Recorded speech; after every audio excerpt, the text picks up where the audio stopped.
باوەڕ کاتتان باش.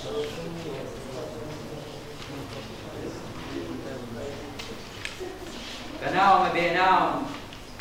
پادشاوی بێباک قادر سوبحان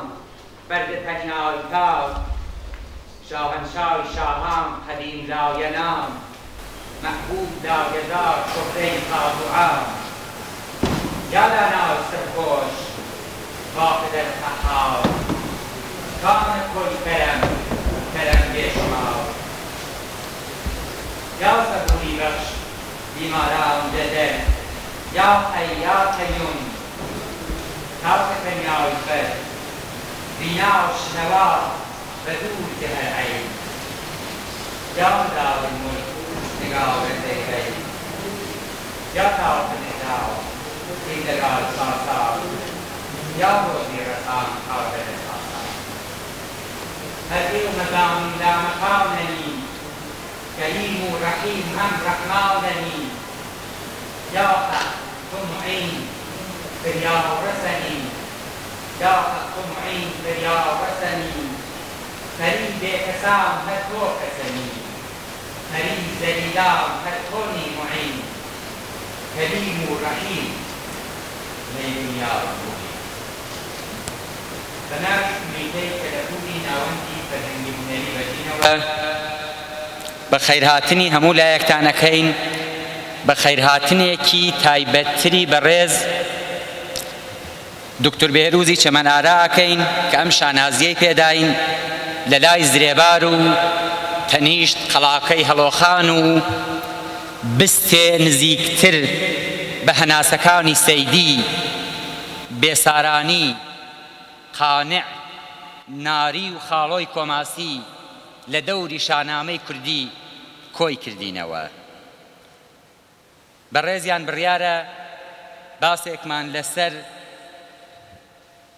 لەسەر شانامەی کوردی لە نیو سعات تا 45 دەقا بۆ بکات و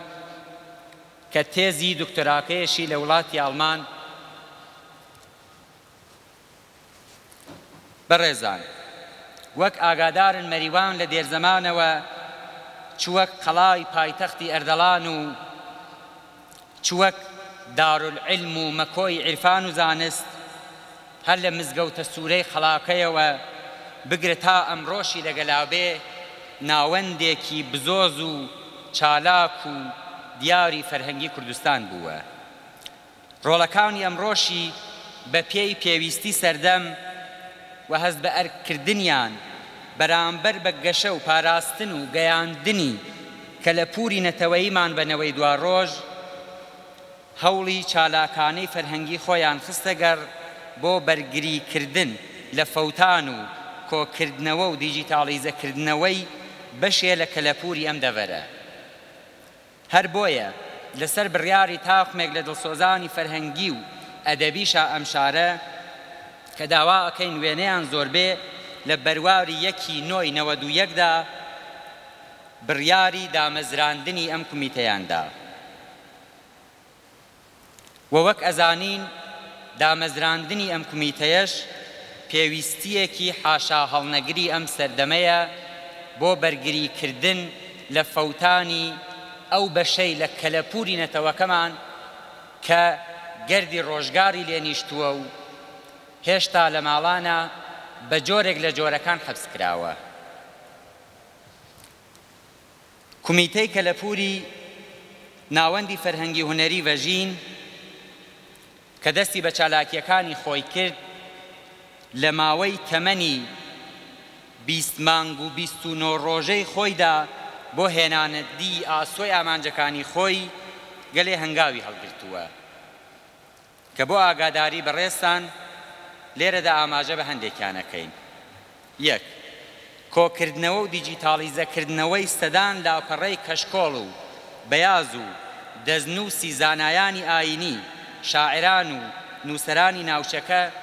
کە لێرەدا سپاسی خۆشەویستی و متمانەی هەموو ئەو بەڕێزانە ئەکەین کە حەسێبی ماڵی خۆیان بۆ کومیتەکەمان کرد و یادگارە بە نرخەکانیان پێسپاردین. ئەوانەی ئیسکەن کراون دراونەتەوە بە خاوەنەکانیان و ئەوانەشی کە خەریکی ئیسکەنکردنیانین دواتر ئەدرێتەوە بە خاوەنەکانیان.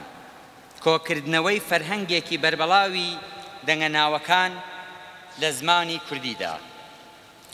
هەوڵ بۆ کۆکردنەوە و ئامادەکردن و چاپکردنی دیوانی شاعرانی ناوچەکە وەک شێخ عەبدوڕەحمانی جانەوەرەی، شێخ عەزیزی جانەوەرەی، خەیاڵی کۆنەپۆشی، شێخ حەمەلالەی کۆنەپۆشی، شێخ محەممەدی حەسرەت و مامۆستا عەینەکی کە دیوانی حەسرەت لە چاپ درا و دیوانی مامۆستا عەینەکیش خەریکی ئامادەیە بۆ لە چاپدان. هەوڵ بۆ کۆکردنەوەی بەیتەکانی ناوچەکە و ئەو بەیتانەی کە لە ناوچەکەدا لە سەرزاری خەڵکی هێشتا ماون و لەلایەن هەندێک لە گۆرانی بێژان و بەیت بێژانی ناوچەکەوە ئەوترێتەوە، وەک بەیتەکانی سەیعەتای کەل،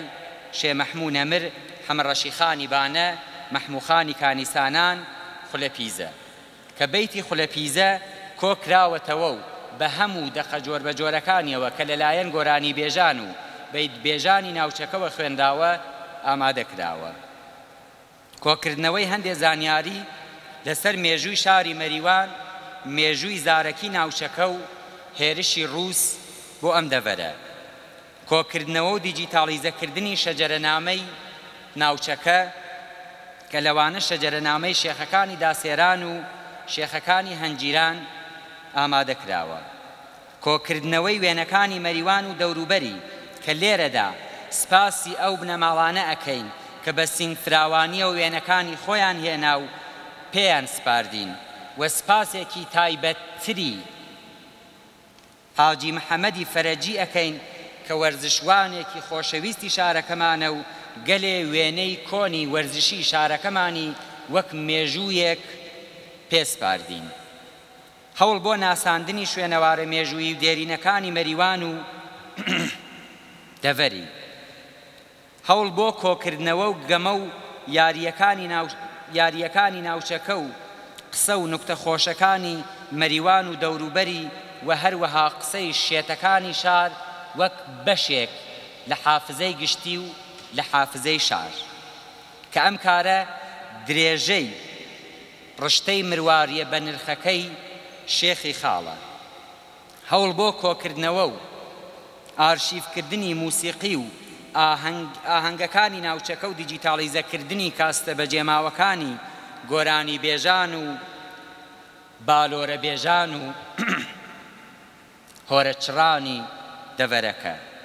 بانگهێشکردنی کەسایەتیە پسپۆڕەکانی کورد بۆ کەڵگوەرگرتن لە ئەزموونەکانیان وەک بەڕێزان مامۆستا حەسەن پێنجوێنی، دکتۆر اسماعیل مەحموودی، کاکە محەممەدی عەبدولی و هەروەها بەڕێز و خۆشەویستیش دکتۆر چەمەن ئارا. وتوێژ لەگەل کەسە بەتەمەنەکانی شار و ناوچەکە و دیدار لەگەل هەندێک کەسی دیار و ناوداری وەک مامۆستا سەید محەممەدی موسەنفی، مامۆستا شێخ جەلالی فارۆقی، مزەفەرخانی ڕەزا و کچوو یادگاری بەجێماوی خەیاڵی شاعر بنەماڵەی زنووریەکان و کتب. هاریکاری چالاکانە لە پێشانگای کەلەپوری کوردی کە لە گوندی یەنگیجەدا بەڕێوە چوو. لێرەدا بەر لەوەی بانگ لە دکتۆر بکەم بۆ پێشکەشکردنی باسەکەی، داوا لە بەڕێزان و بەشداربووانەکەم کە یارمەتی دەرمان بن و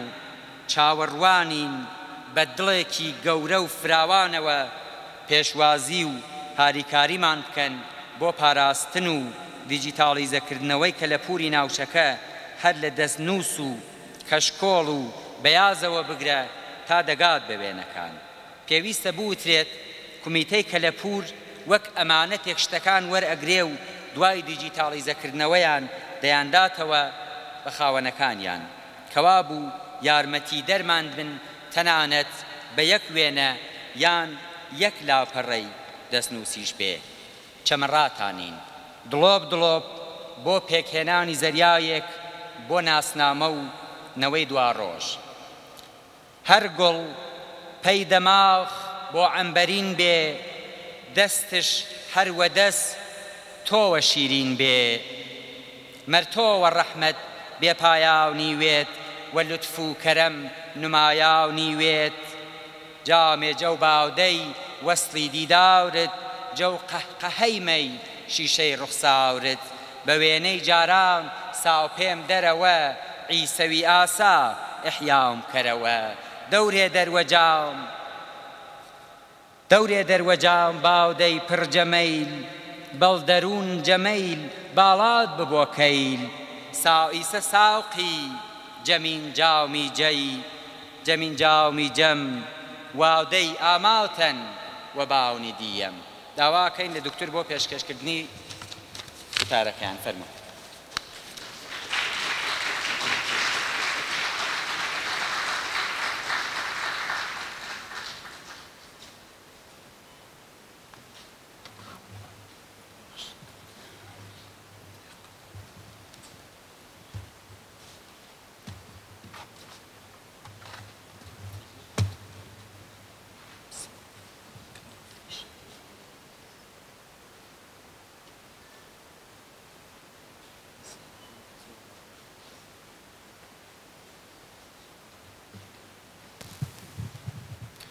سلااو ڕێز ئازیزان، فرا خۆشحاڵم کە ئەمڕۆ لە شاری مەریوان و لە جەرخەی گەرمی ئێوە سپاسی بێپایان بۆ هەمووتان بەتایبەت بۆ ناوەندی فەرهەنگی و هونەری پەژین برای عزیزم کاک حەمدی کۆنەپۆشی و هاوکارانی بەڕێزێ. جگەی شانازیە بۆ من کە لە مەریوان لە شوێنێکی کە سەنتەرێکی هەر پایە بەرزی فەرهەنگ و هونەری بۆ کورد بووە و ئەدەبیاتی کە من لەسەریا کارەکەمە شانامەی کوردی بەشی گۆڕایەکی مەدیونی ئەم دەبەرەس کە ئەبینین کەسانێکی کەسایەتی گەورەکانی وەکو بێسارانی و شارانی پایبەرزتر لێرە بوون و لە کانی شێر و هونەریان ئێمە هەمیشە بەهرەمەند دەبین و من خۆم بە بەشی خۆم هەر تێر ناخۆم لە شێر و ئەدەبی مەم دەبەرە. باسەکەی من لەسەر شانەمەی کوردیە کە ڕەنگە هەمووان لەگەڵ شانەمەی کوردی کەم و کورتیان بە وردی ئاشنابین. هەروە کە دەزانین لە مەجموعەی فەرهەنگی فەڵاتی ئێران بە شێوەی گشتی ئەدەبیاتی هەماسی ڕنگدانەوەیەکی زۆر مهمی هەیە لە ئەدەب و لە فەرهەنگ و لە ئوستورەکاندا لە هەندەوە بگرێت تاکو و ناودڵی ئاناتولی و لەم بەشەدا ئەدەبیاتی کوردیش بە بەشی خۆی ئەدەبیاتی هەماسی بوو و تۆلیداتی هەماسی پاڵەوانی تایبەت بە خۆی هەیە کە بەداخەوە تاکو ئێستا زۆر ناتیزە بەرچاو و کارە لێکۆڵەیی و کارێ تاقیقی و ئاکادمیکی لەسەر زۆر کەم ئەنجام بووە. بەو خاترە شانەمەی کوردی تاکو سەدەی 21 و تا ئەمڕۆ بەداخەوە کاری ئاکادمیک و کاری زانستی باشی لەسەر ئەنجام نەبووە. من لە یەک لاوە شانازیەکەم کە یەکێک لەو کەسانم کرد لەم دنیادا کارەکەم لەسەر ئەم پرۆژە بەڵام لایکشە و بە هەڵ ناڕەحەتم بۆ ئەوەی لە دنیایەکدا کە من ئەژیم وە لە سەدەی 21 دەبێ کەسێک وەک من کارکە لەسەر ئەمە ڕەنگە باشتر بووە لە سەدان ساڵ پێش لە من کەسانێک کاریان کرد بوو لەسەر ئەم فەرهەنگە لەسەر ئەم تکسانە لەسەر ئەدەبیاتی هەماسی کوردی بەڵام بەرحاڵ ئێستاش هەم دێر نییە و بەوێخوا کار لەسەر یاکەین وەکو پرۆژێکی تاقیقی لەسەر ئەدەبیاتی هەماسی کوردی.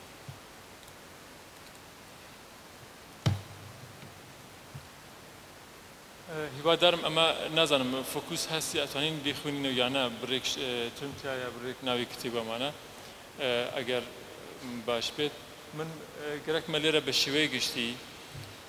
باس لە ئەدەبیاتی پاڵەوانی هەوزەی فەرهەنگی ئێران کەم.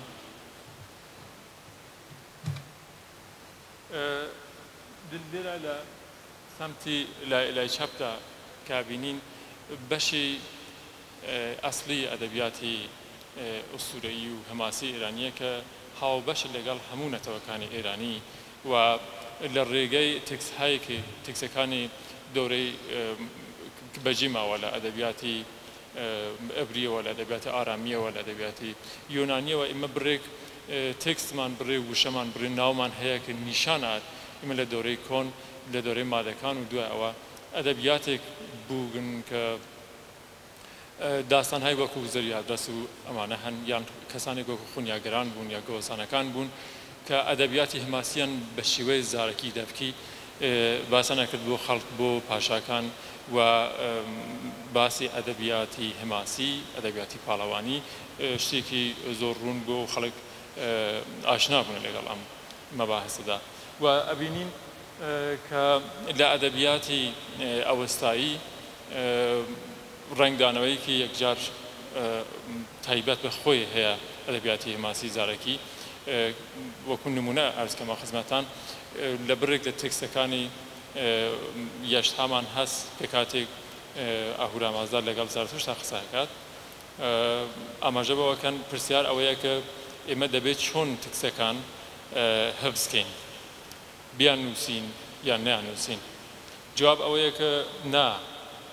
لە دینی مە لە ئاینی ئێمە شت نانووسێت دەبێت هەموو شتێک بە دڵەوە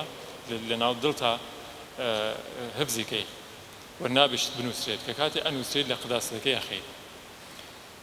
هەرچەند ئەم ڕەوشە ئەم فکرە شاید بێشتر بۆ وەکو نسخەیەک بۆ کەسانێک تر بۆ دیگەری بە قۆڵ معروف بەڵام زارتوشتەکان خۆیان زۆر شتیان نووسی زۆر شتانیش حەزف کرد و ئابینین کە لە ئەدەبیاتی ئەوەستایی و هەروەها دوای ئەوە لە ئەدەبیاتی پاڵەوی کە مەجموعەی گەورەیەک لە بێژین دەستورالعەمەڵهای دینی زارتوشتی گەریە لە دۆرەی ساسانیەکان بەجێ ماوە بەشێکی بچووکتر لە ئەدەبیاتی هەماسی بە شێوەیەکی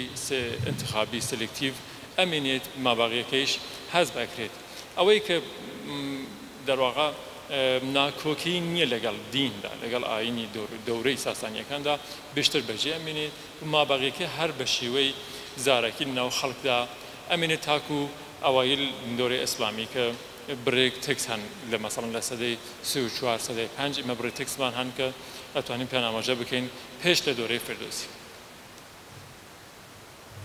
ئێرە لە ئەدەبیاتی ئەوەستایی و پاهلەوی برێک تاو هەن وەکو ئەیادکاری زەریران یان ئەرز بێت ئەیادکار جاماسپیک یان برێک کتاوێتر وەکو ئەمە کە بێشتر نمودەکەیان نمودێکی ئاینیە بەڵام تەساویریان یان بێژین موتیڤەکانن موتیڤی هەماسین و ئەمە لە هاوکات لە سەدەی هەفتی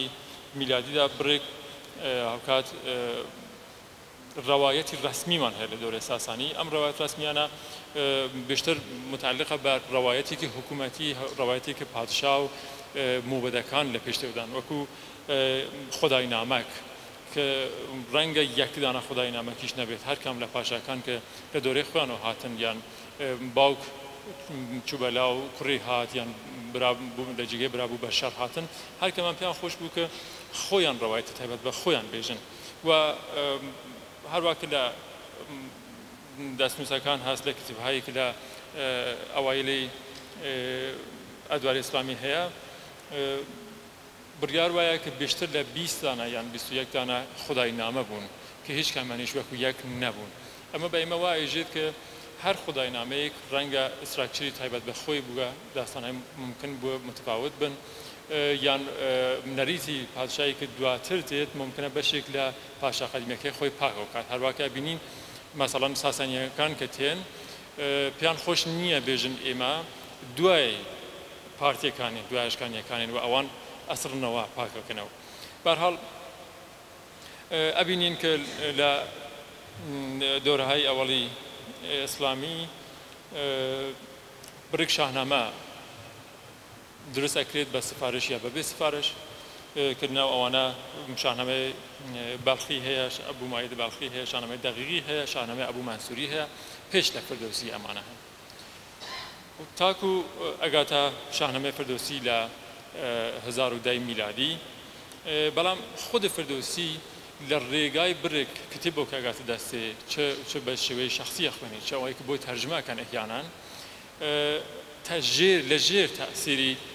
ئەو کتێبانان کە ئێمە پیانێژین خودای نامە یان خودای نامەک ئەم خودای نامەکانە کە ڕەوایەت ڕەسمین عمومەن ئەبن بە بەشێک لە شاهنامەی فردۆسی کە ئێمە بێشتر لە ژێر ناوی بەشی تاریخی فردۆسی هێناسین کە بەشی ساسانیانە دوای داستانی دارا و لە واقع دەتوانین بژین یەکسۆمی ئاخریە هەروەها خودای نامەکان لە دەورەی ئەوایل دەورەی ئەباسی و ئەمەویەکان لە چەندین ساڵ بووە بە ڕەوشێک بوو ئەوەی کە ئەدەبیاتی ئێرانی تەرجمە بێت ببێت بە ئەدەبیاتی عەرەبی لە خزمەتی دنیای ئیسلام کە بینین کەسی وەکو ئیبن مخەفەف زۆر کتاوەکانی کە بێشتر ئەتوانین بێژین لە حوزەی ئەندیشەی سیاسی ئەو دەور بوون تەرجمە ئەکات وەکو کەللەودمنە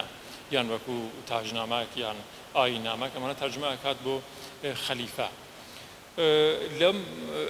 ناو ئەم شێوە کتابەکانە ئەبینین برێک ڕەوایەتی هەماسیش کە دوای ئەوە گەنە دەست فردۆسی خۆی ئەتوانین بێژین ترمیناڵێکە شاهنامەی فردۆسی کە هاوکات بەشێک لە ڕەوایەتی ڕەسمی ئەگرێت بەشێک لە ڕەوایەتی هەڵقەی سیستانی ئەگرێت کە لە بەشی بانتر لە سەمتی ڕاست لێرەدا ئەبینین و هەڵقەی سیستانی خۆی لە واقعدا تەولیدی سنەتی شەفاهیە بەڵام هەڵقەی سیستانی خۆی مجموعەی 11 دانە کتاو کە ئێستا بەدەستی مەگەیوە وەکو گەشاسنامە و بانوگوشاسنامە و سامنامە و کوشنامەمانە ماون کە ڕەوایەتەکان مرکزیەتی هەیە لەسەر خاندانی گەشاسپ و ڕۆستام و جیاوازی زۆریان شای لەگەڵ شاهنامەی فردۆسی هەروەها شاهنامەی کوردیش نزیکایەتی زۆری هەیە لەبارەی ئستراکچرەوە لەبارەی داستانەکان و لەگەڵ هەڵقەی سیستانی بەڵام چون لە ڕێگای ئەدەبیاتی یعنی لە فۆرمی ترانزمیتی شەفاهیەوە تێت و فاقدی گفتمان و ئاین و بیر و باوەڕی حکوومەتی ئەو دۆرە بووە بەهەڵ هەر لە ناو خەڵکدامەوە ئێمەش چون حوزەی زاگرۆس بە شێوەی گشتی ئەتوانین بێژین ئێمە جزئی جەوامەیەکین کە بە فارسی ئێژن نانویسا نازانم بە کوردیەکە چه بێژن بەڵام بە ئینگلیسی ناون لیتریت بێژن یعنی ناوێکی ئێمە بێسەواد بووین بەڵکو سەوادیش بوو بەڵام نەمان نووسی ئەم نانوشتە منە تأثیری نایە لەسەر شێوەی ترانزمیتی ئیطلاعاتی فەرهەنگی ئێمە کە چۆن لەناو جامعەدا لە 100 ساڵی ڕابردوودا مەسەڵەن تا ئێستاگات یان لە 1000 ساڵی پێش تا ئێستا چۆن تێت ئەم مۆدلەی کە لە ئەدەبیاتی شەفاهی پێژن یان جەوامع شەفاهی کە تاریخ شەفاهی متعلق بە خۆیان هەست ئەدەبیات شەفاهی متعلق بە خۆیان تۆلیدەکان مۆدلێک بۆ خۆیان دروستەکان کە من لێرە بۆ کارەکەی خۆم لە تۆری ئەدەبیاتی شەفاهی کە ئاغای پرۆفسۆر پاری و پرۆفسۆر لۆرد نووسیویان و کاریان کرد لەسەر ئەدەبیاتی هەماسی یونانی و ماتەقەی یوگۆسلاوی و ئەرزبێ لەسەر هۆمەر ئەوان تێگەشتن کە ئەم ئەدەبیاتە شامل مجموعەیەکی بچوک بچوک لە موتیڤەکان و لە فۆرمولاکانە ئەم فۆرمولاها کە کەسێکی ڕاویە کەسێکی شاهنامە ئەخوێنێ یان لە هۆمەر ئەخوێنێ موتیڤەکان لە بیرەکات هەفزەکات کە کاتێک پێ خۆشە ڕەوایەتێکی نوێ دروستکات ئەتوانێت ئەم پازڕانە جێبەجێ کات لە لای یەک و ڕەوایەتی جەدید دروستکات مەسەڵەن تەماشاکەین داستانی بەرزوو زۆر نزیکایەتی هەیە لەگەڵ داستانی سۆهراب یعنی بەدیهاتنی گەورەبوونی گەشە پیاکردنی و هەمووشی تەماشاکەین هەر ئەو فۆرمولایە کە لە داستان قەدیمیەکەی بوو یان لە داستانی هەفخانی جاهانبەخش هەروە هەر لەم فۆرمولاها استفادەکەن ئەم مۆدلە پێژین کە دەرواقع ناسراوە بە ناوی پاری لۆرد مۆدلێکە بۆ مطالعەکردنی شێوەی ترانسفەر و ترانزمیتکردن انتقالدانی ئەطلاعاتی فەرهەنگی لە جەوامەی نانویسە لێرەش هەڵقەی سیستانی و شاهنامەی کوردی هاوبەشن لە ئەم فۆرمەدا بەڵام شاهنامەی هەڵقەی سیستانی لە سەدەی چوارم و پەنجم قەمەری شەمسی ئەزانین کە کتێب بەجیمەوە وەکو سامنامە یان وەکو کۆشنامە کە زۆر نزیکە بە فردۆسی بەڵام لە دنیای ئێران ناسی بە شێوەی گشتی لە ئەوروپا بیرروکەیەک هەست کام بیروکە معتقدە کە هەروەکە بۆ خۆیانیش بوو یعنی بۆ ئەدەبیاتی هەوزەی ئەوروپایی و ئەدەبیاتی لاتینی و زمانی لاتینی و تئوریکی فیلۆلۆژیکی لەسەریا بوو چۆن دەبێت لە هەموو شتێک لە لاتینەوە هاتبێت لە ئەدەبیاتی ئیرانی و لە زمانە ئیرانیەکانیش بە شوێنی سەرچاوەدا ئەگەڕن بزانن لە کوێنەوە دەگەیان تێت یەک دانە خەت ئەگرن مابەقیت بانوانە جاڵ یا بانوانە تەقلید یا بە هەڵ بە هەر شێک ئەخەنێ پراوێز لێرەش ئەبینین شاهنامەی فردۆسی لە دیدی کەسی وەکو نرلەکە یان کەسی وەکو کریستیانسن ئەبێتە سەرچاوەی سەرەکی و ئەسلی مابەقیان هەموو کەفنە پراوێز وەکو بەرزوونامە وەکو فەرامارزنامە ساونامە کوشنامە هیچ کامیان ئەمانە قبول ناکرن بەرحاڵ ئەوەی کە بە زمانی فارسی نووسرا بوو و شاهنامەی فردۆسی بوو یان نزیک بە شاهنامەی فردۆسی بوو تۆزی مەقبولتر بوو هەر ئەوانەی کە نەبوون کولەن کەوتنە پراوێز ئەمە شێوەیەکی گشتی بوو لە ئەوەیەکی مە پێژین ئەدەبیاتی هەماسی ئیرانی بە شێوەی گشتی و لێرە ئەتوانین ببینین کە شاهنامەی کوردی لە چه شوێنێکدا قەرارگرتووە و بە شێوەی گشتی ئەتوانم بێژم شاهنامەی کوردی هیچ تەئسیرێکی ممکنە بێژین برێک لە ڕاویەکان لە دنیای مدەر مەسەڵەن لە سەدەی بیستم لە مناجاتێکیەکان یان ئەوەی کە لە مقدمات یان لە اختتامیە ممکنە لە ژێر تاسیری ئەدەبیاتی ماسی فارسی برێک وشە و جملەباندی یان موتیوی ئەوان وارد کردبن بەڵام لە خودی ئەسڵ ڕەوایەتدا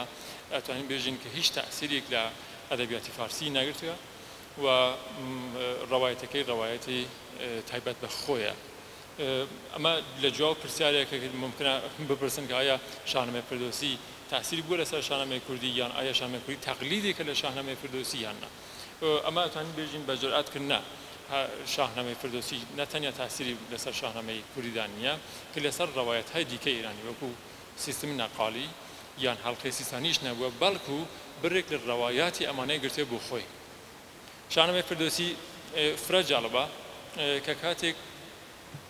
گەرەکێ لە ناو مەسەڵەن 20 دانە ڕەوایەت یەکێکی انتخاب کات چەند کاتگۆری هەیە چەندانە فیلتریشی هەیە پێخۆشە چیتە بێژێ کە خەڵک قبولێکن مەسەڵەن وەکو دنیای ئەمڕۆی ئێمە پێمان خۆش نییە ئێستا ئەگەر یەکێ بێژە من خۆم بە چاوی خۆم دێوێکم دی خۆ پێیەکەنم لە دۆرەی فردۆسیش دۆرەیەکە کە خرد و هەوزەی ئێتزاڵی و مەساڵە مربوط بە ئەسلام زۆر لە کانتێکسی ئەسلی و سەرەکیدایە و مەسەڵەن کە کاتێ داستانی ئەکوانە دێو گەرەکە بێژێ یان داستانی کرمە هەفتوات گەرەکە بێژێ خۆ خەریکە بەشێک لە داستانەکانی هێژی کە لای هەبە ئەفسانەوە لای هەبە ئەوەی کە پێژین بەشێک لە ئەستورە لێرەدا ئەبینین کە خەریکە لەگەڵ مخاتبدا قسە کات کە تۆ ئەمانە لە ڕێگەی ڕەمزەوە بپەزیر ئەمانە فکر نەکەی شتی دروون فکر نەکەی ئەمانە ئەسباب بازیین ئەمانە تو دەبێت لە شێوەیەکی ئێحساسکەی پشتی ئەم قەزیە چیتێکی ترە تۆ ئەوە بخوێنی یعنی تەواو سعی ئەکات کە تۆ ئەم داستانە بپەزیری یان مەسەڵەن تەماشاکەن بۆ هەخامنشیەکە باشن بۆ ئەشکانیەکان هەر ئەو شتێک لە ڕەوایەت ڕسمیە ژن ڕەوایەت ڕسمی چونکو ئەشکانیەکان ئەسرێتەوە لای خۆی ئێژێ هیچ کەس حەقی نییە بێژێ هەروەکە بینین خۆسرۆ دووەم لە مۆردە مەزدەک جوشتەیەژێ کە هیچ کەس حەقی نییە شتی لە مۆردان بنووسێ ئەبینین لە مۆرد ئەشکانیەکانیش هەر شتی وەکو ئەمەیە یعنی تاو سایان ئەوەیە کە بێژن ئەشکانیەکان هەر نەبوون ئەشکانیەکان کوڕی پیاو نەبوون ئەشکانیەکان تایفە و قەبیلە و تەباریان نەبوو و هەروەکە بینی مەسەڵەن لە 11 بێت 450 ساڵ ئەشکانیەکان خلاصان بەڵام پادشاهی ئەنوشیروان بە تەنیا مەسەڵەن نزیک بە چەند هزار بێتە ئەمە نزیکە ئەمە نیشانەیەکە لە ئەوەی کە بە شێوەیەک ئەتوانم بژم ئیدۆلۆژیایەک لە پشتی ڕەوایەتی شاهنامەی فردۆسیدا بووە و ئەو ئیدۆلۆژیا بێشتر بە شێوەیەش ئەگەر ئاگاهانە بووە کە هیچ بەڵام من پێم وایە کە ئەمە احتمالاً نائاگاهانە لە ڕێگەی ڕەوایەتی حکوومەتی دەوری ساسانیەوە پێگەیوە ئەمیش فقط بووە بە کەسێک دووبارە ئەمە ڕەوایەتەکە لە قالبی هەماسی و شێر چینە سەر دەستنووسەکانی شاهنامەی کوردی ئەزانین کە شاهنامەی کوردی هەم بە شێوەی زارەکی بووە و هەم بە شێوەی دەستنووس بەڵام دەستنووسەکانمان بە نسبەت ڕەوایەت شەفاهیەکانمانە زۆر تازان نوێن یعنی کۆنترین دەستنووسی کرد لە ئاقل بەلای منەوە هەست من نازانم شاید لە شوێنترا ببێت بەڵام لەو 65 نسخەی کە من هەمە قەدیمترەکەیان ئەگاتە سەدەی 15 میلادی 16 میلادی ئەنی شتێک کەمتر لە 500 ساڵ بەڵام ئەتوانین بە ئێتماد و بێژین کە پێش لە سەدەی 15 بۆ ئێمە ڕەوایەت هەماسی کوردی موجود بوو لێرەدا بەحسێک مەطرح کرد بە ناوی ئەساڵەتی ڕەوایەت یان ئەساڵەتی نوسخە ئەگەر لە ڕێگەی ئەساڵەتی نوسخەوە بێت خۆخاتەن ئەتوانین بێژین نوسخەکانی مە تازەترن بەنسبەت ڕەوایەتی هەڵخەی سیستانی یان شاهنامەی فردۆسی بەڵام لە ڕێگەی ڕەوایەتەوە ئەتوانین بە جورئەت بێژین بڕێک کاراکتەر بڕێک موتیڤ یان شیوە و ساختار و بنەمای فکری تایبەتی ئێرانی و هەندی ئەوروپایی بە شێوەی گشتی لە شاهنامەی کوردیدا هەن کە لە هیچ کام لە ئەدەبیات هەماسیەکانی ئێرانی وەکو شاهنامەی فردۆسی هەڵخەی سیستانی ئەوانە نایاندۆزینەوە کە ئەگەر کات بێت بە شێوەیەکی زۆر زۆر کورد لەسەر ئەوە دوجار باسەکەن دەستنووسەکان ئێمە هەموو لەلایەن زوانە و یەکدەستن یعنی هەمویان زمانێکی ئەدەبی بە خۆیان هەیە کە وەکو یەکن کە پیانەژین زمانی ئەدەبی گۆرانی نووسەرەکەمان ڕاویەکانمان زۆر مختلفن بڕێکیان لە ئیلامەوە مەسەڵەن یان لە لوڕستان بوون بڕێکیان لە ڕووسایەک دۆربەری کرماشان لە کەرکووک هەن مەسەن کەسانێکی خۆیان ئەنووسن هەن کەسانی کە ڕاوین ئەیژن کەسی تر دیکە بوویان ئەنووسێ ئەوانەیش هەست ئەم مۆدلانێک جار هەست کەسێک ئەنووسێت بەڵام کە کاتێکە یعنی من ئەیژم یەکی تر ئەنووسێ بەڵام دوجار کە کاتی خوندوێتی دیەکە نا پڕە لە ئێشتبا یان ئەوەی کوردی باش نەبووە گۆرانی باش نەیتوانێت بنووسێت دووبارە وتر نا ئەمە هیچی بە دڵم نییە من دووبارە خۆم ئەنووسم خەتیان داگە دووبارە نووسێت ئەمە بە دڵم نییە بەرحاڵ ئەمە بوو بە دەردسەرێک بۆ کەسی وەک من چۆن جار تەماشاکەم لەوێت 10 دانە بەیتی وتێ قەبڵان کە ئەو 10 دانە بێتە زۆر مانادارن بەڵام لە خوار کە دووبارە خۆی هێژی ئەمانە نین ئینسان گیژە بێت کە خۆ لەو ڕەوایەتدا ممکنە ئەو 10 بێتە 10 بێتێکی مانادار بوو کە لە ڕەوایەت پێشتە خۆی 20 بێت یان نا یان مەسەن بڕێ وشە هەن کە ئەم وشانە ئەواز کردوێت ئەمانە مەساڵێکن کە بەرحاڵ لە تەسهیح زۆر ئازیەتەکان زۆر سەختن بۆ ئەوەی تێبگەین لە مۆزوعەکەیان بە شێوەی گشتی شاهنامەی کوردی خۆی بەشێکە لە ئەدەبیاتی هەماسی کوردی و ئازانین ئەدەبیاتی هەماسی کوردی بە شێوەی گشتی ئەتوانین تەقسیمێکین بە لاینی کەم سێ بەشی گەورە یەک بەشی ئەدەبیاتی ئەپیک یان هەماسی و پاڵەوانیە کە ئەم بەشە خاڵە بەرجەستەکەی ئەوەیە کە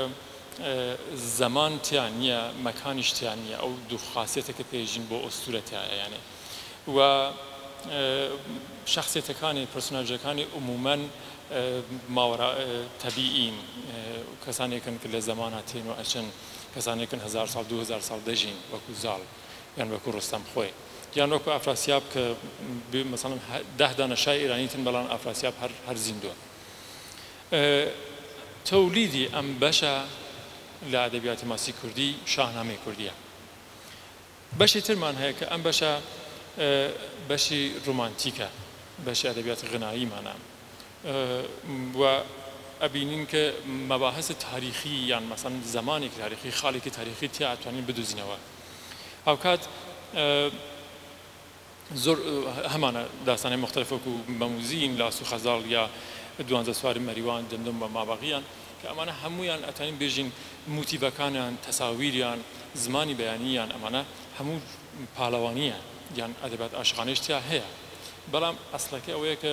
ئاماژە کات بە یەک تاریخی خاص وەکو مەسەڵەن دمدم ئەزانین لە دۆرەی شاه عەباس بوو یان مەسەڵەن لەسەر فڵان قەڵا بوو لە کوێنەی ئێران بوو لە کوێنەی کوردستان بوو ئەمە جز مەجموعەی ئەدەبیات ڕۆمانتیک تاریخی من دامناوە و لە ئاخرەوە ئەدەبیاتی دینی کە بێشتر ئەتوانین بێژین دین و هەماساەکەنە یەکرا دین و پاڵەوانێتەکەنە یەکرا بێشتر شامڵ ئاموزەی دینی وەکو داپاتر سەرنجام وەکو برێک جەنگنامە کە وەکو جەنگنامەی خالد یان جەنگی حەنیفە مەسەڵەن وەکو ئەمانە کە هەن زمانەکانیش زمانە ئەدەبی گۆرانی است بەڵام بەهەڵ جز مەجموعە ئەدەبیات دینی بەڵام شتێکی بۆ من گرینگە لێرە ئەوەیە کە خەتێک مەعنادار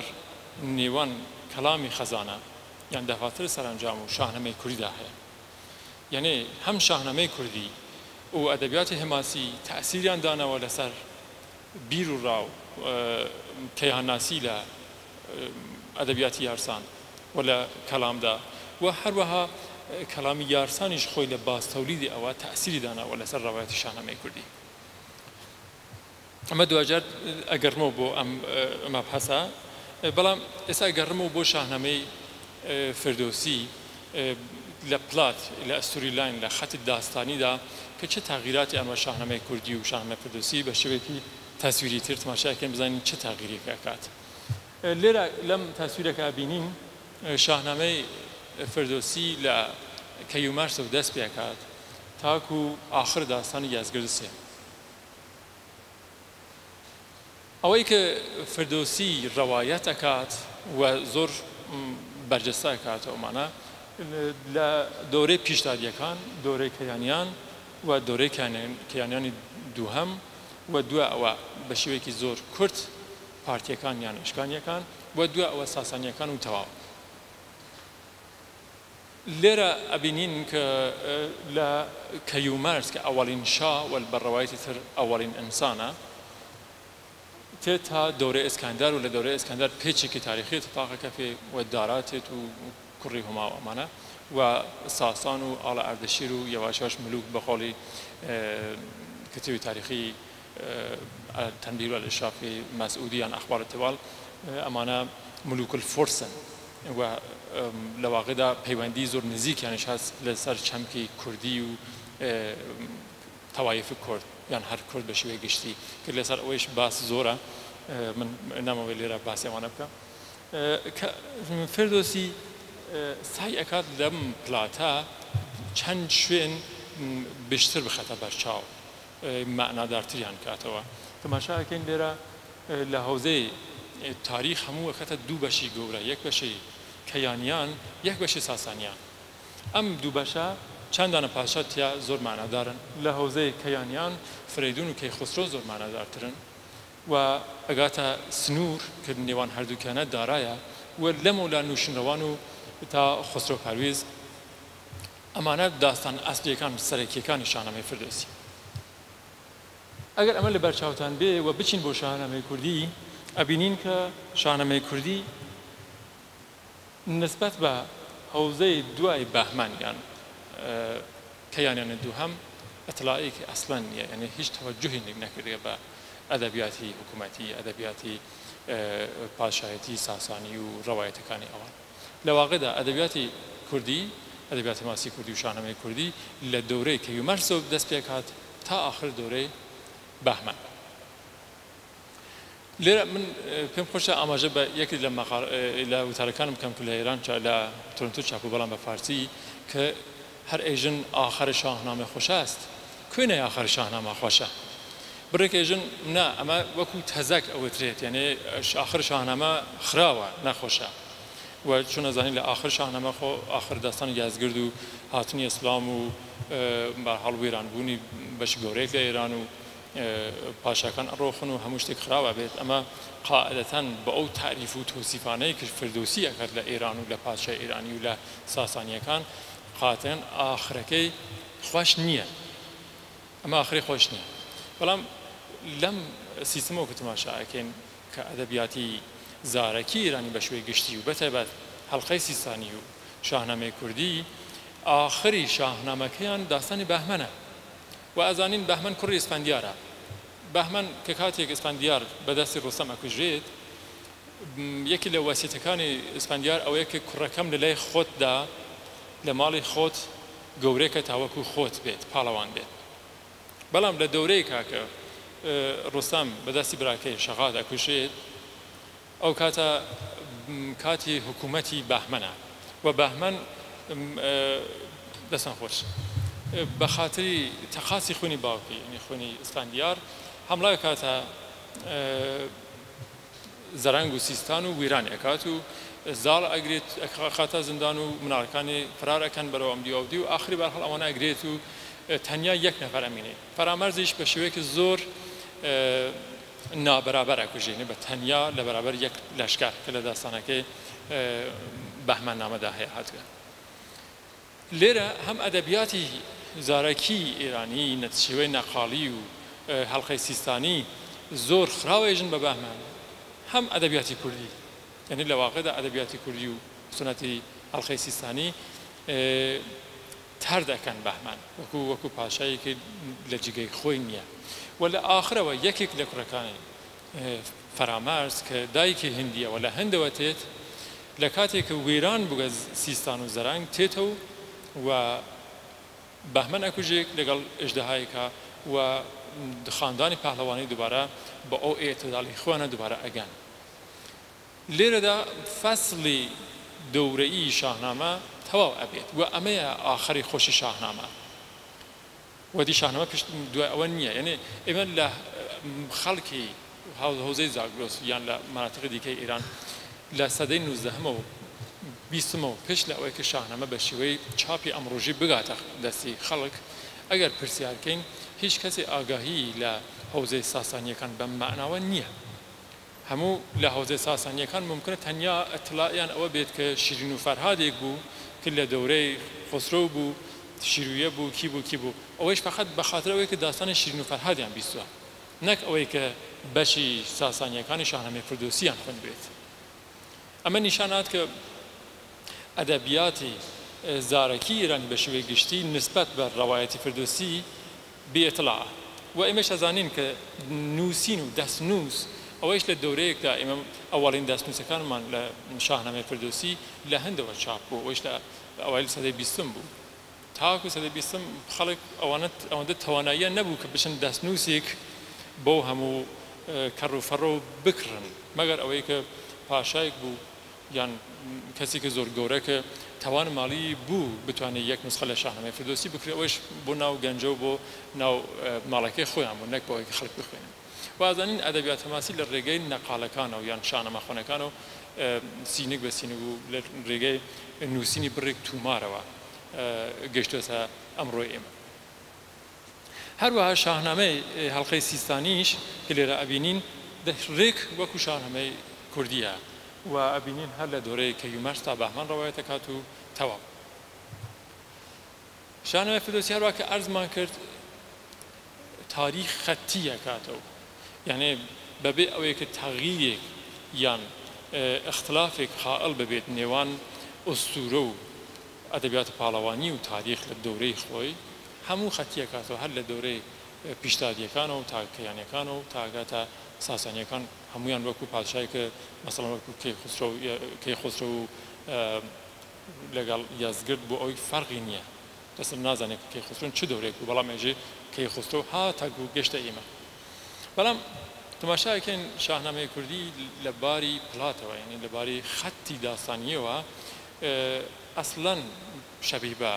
فردۆسی و ڕەوایەتی فردۆسی نییە ئەو خەتی بوو شاهنامەی فردۆسی ڕەوایەتێکی تودارتووی هەیە ڕەوای تودارتوویش مازانین لە ڕێگەی ئەدەبیات شەفاهی ئێرانیەوە کە مەسەن نمودەهای تری هەیە مەساڵهای تر من ئەگەر بێژم یەکێک داستانی سەماکە ئەیارە یان یەکێک داستانە 1001 شەو کە تماشاکەین وەکو نمونەیەژم داستان 1001 شەو لە یەک داستانی کورتە شووەکرێت ئەچتە ناو داستانی ترەوە و لەو داستانش ئەچێت بۆ داستانی تر بوو ئەمە مەسەڵەن 1001 شەو قەرارە توول بکەیشە تا دووبارە بگەڕێتەوە بۆ داستان ئاستیەکەی خۆی لە شاهنامەی کوردیش نمونە مەساڵیەکەی پڵاتەکەی هەر بەم شێوەیە و ئەتوانین بێژین ئەو ساختار ئەسیلەی ئەدەبیاتی هەوزەی ئێرانیە لە ناو خۆیدا پاراستووە خۆی نەفرشتە بە ڕەوایەتێکی دەسەڵاتدار حکوومەتی ئەو دەورانە داستان ئەسلی شاهنامەی فردۆسی ئەوەی کە تەمەرکوز لەسەریدا شەڕی نێوان کەیخۆسرۆ لەگەڵ ئەفراسیاوە کە لە داستانی هەفت لەشکەردایە داستان هەفت لەشکەر یەکی لە گەورەترین و درێژترین داستانەی شانۆی کوردیە و لە ناودڵی خۆیدا وەسڵ ئەبێت بە چەند داستانی تر مەسەڵەن بڕێک لە داستانەکان وەکو داستانی بەرزوو یان داستانی ڕۆستەم و زۆراو یان کەسانی تر کاتی ڕەوایەت ئەکرن وەکو چەند ڕووبار کە بگەن بە زەریایەک تێن ئەڕشن ناو داستانی هەفتلەشکار و لە ئاخری شەو دوای ئەوەی کە ڕۆستەم و ئەسفەندیار شەڕەکەن و ئەسفەندیار ئەکوژێت داستانی شەغاتێت و ڕۆستەم ئەمرێت و دوای ئەوە ئەگەین بە داستانی ئاخری شانەوەی کوردی کە داستانی بەهمەنە بەهمەن نامەس کە ئەرزم کرد شەڕی نێوان بەهمەن و فەرامەرز و دوای ئەوە هاتنی ئازەربایجان ئاخرین نەوادەی خاندانی ڕۆستەم. شاهنامەی کوردی هەڵقەی سیستانی و هەروەها سنەتی نەقاڵی ئێرانی لەباری فۆرمەوە لەباری ساختاری داستانەوە وەکو یەکن بەڵام تەنیا شاهنامەی فردەوسیە کە ڕەوشێکی خەتی هەڵبژاردووە و تاریخ بە شێوەی خەتی معرفی ئەکات. جالب ئەوەیە کە ئێمە هەرچەند ڕەوایەتەکانمان لە سنەتی زارەکی وتێن بەڵام چوارچێوەیان زۆر زۆر دقیقە یعنی یەک دانە لە کەسایەتیەکانی شاهنامە بەجی نامێنێت یان ڕەوابەتەکەیان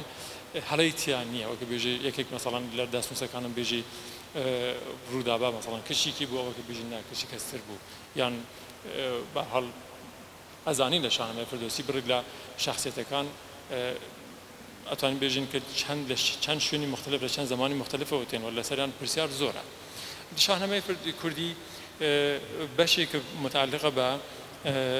داستانی هەما و دارا کە لێرە ئەبینین دوای بەهمەن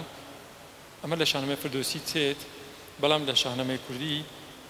ئەبینین کە نییە و هەروەها لێرە ئەبینین کە لە ڕەوایەتی فردۆسی ژێرمەجموعەی داستانی ڕۆستەم و سۆهراب لێرە لە کوڕەکانی ڕۆستەم و تەخمینە بینین سۆهراب و فەرامەرزە بەڵام لە فەرامەرز زۆر زانیاری بە ئێمە نایە لە حاڵی کە ئازانین و تاریخ سیستانێژی مەسەڵەن نمونە ئێمە باڵغ بەر 12,000 سەفحەمان بوو فقط ئەو کاتە لە سەدەی چوارم لە موردی فەرامەرز بەڵام خۆ شاهنامە مەترەیان ناکات و ئێمەش هەمانە ئەم داستانە و بینین کە شاهنامەی کوردی لێرەوە بینین کە کوڕەکانی شاهنامە کوڕەکانی ڕۆستەم لێرە ناویان لێ ئەبرێت و داستانەکانیان لێرێ و داستانی درێژیانش هەیە. بەحاڵ بە شێوەیە گشتی ئەتوانین بێژین پرسۆناژەکان دقیقن لە شاهنامەی کوردی هەر بەو دقەتێک کە فردۆسی هەیە و ئەوانەی کە جزم مەجموعەی خاندانە شاهی دوای بەهمەنن لە شاهنامەی فردۆسی مەترەحەکردن لە شاهنامەی کوردیدا نین. نازانم چەند دقیقە کاتم هەیە تا باسێکی زۆر کورتیش کەم لەسەر گۆرانی ئەگەر ئیجازەم بێت کاکە بەس. هەروە کارتم کرد زمانی ئەم ئەدەبیاتە گۆرانیە ڕەنگە زۆر کەس لێوە لەگەڵ ئەم ترمەدا ژیا بوون گۆرانی بە شێوەیە گشتی تاکو ئەمڕۆ نەزەریاتی زۆر متەفاوتیان دەربڕیوە لەسەر گۆرانی کە عمومەن لە نەزەریاتی ڕووسەکانەوە هات دوجار نەزەریاتی ئالمانیەکان و فەرانسەکان و ئەمریکایەکان و ئەو نەزەریاتی ئەوان هات ناو ئەدەبیاتی ئێمە و بە هەڵ ئێمەی کە جوانتر بووین یان هەڵ زانکۆکانمان تازەتر بوون نوێتر بوون نەزەریاتی ئەوان و تۆریەکانی ئەوانیان گرت. بڕیار وا بوو کە گۆرانی نەک کوردی بەڵکو بە عنوانی یەک زمانی ئێرانی حوزەی حاشیەی کەویر ناو لێ بێت یعنی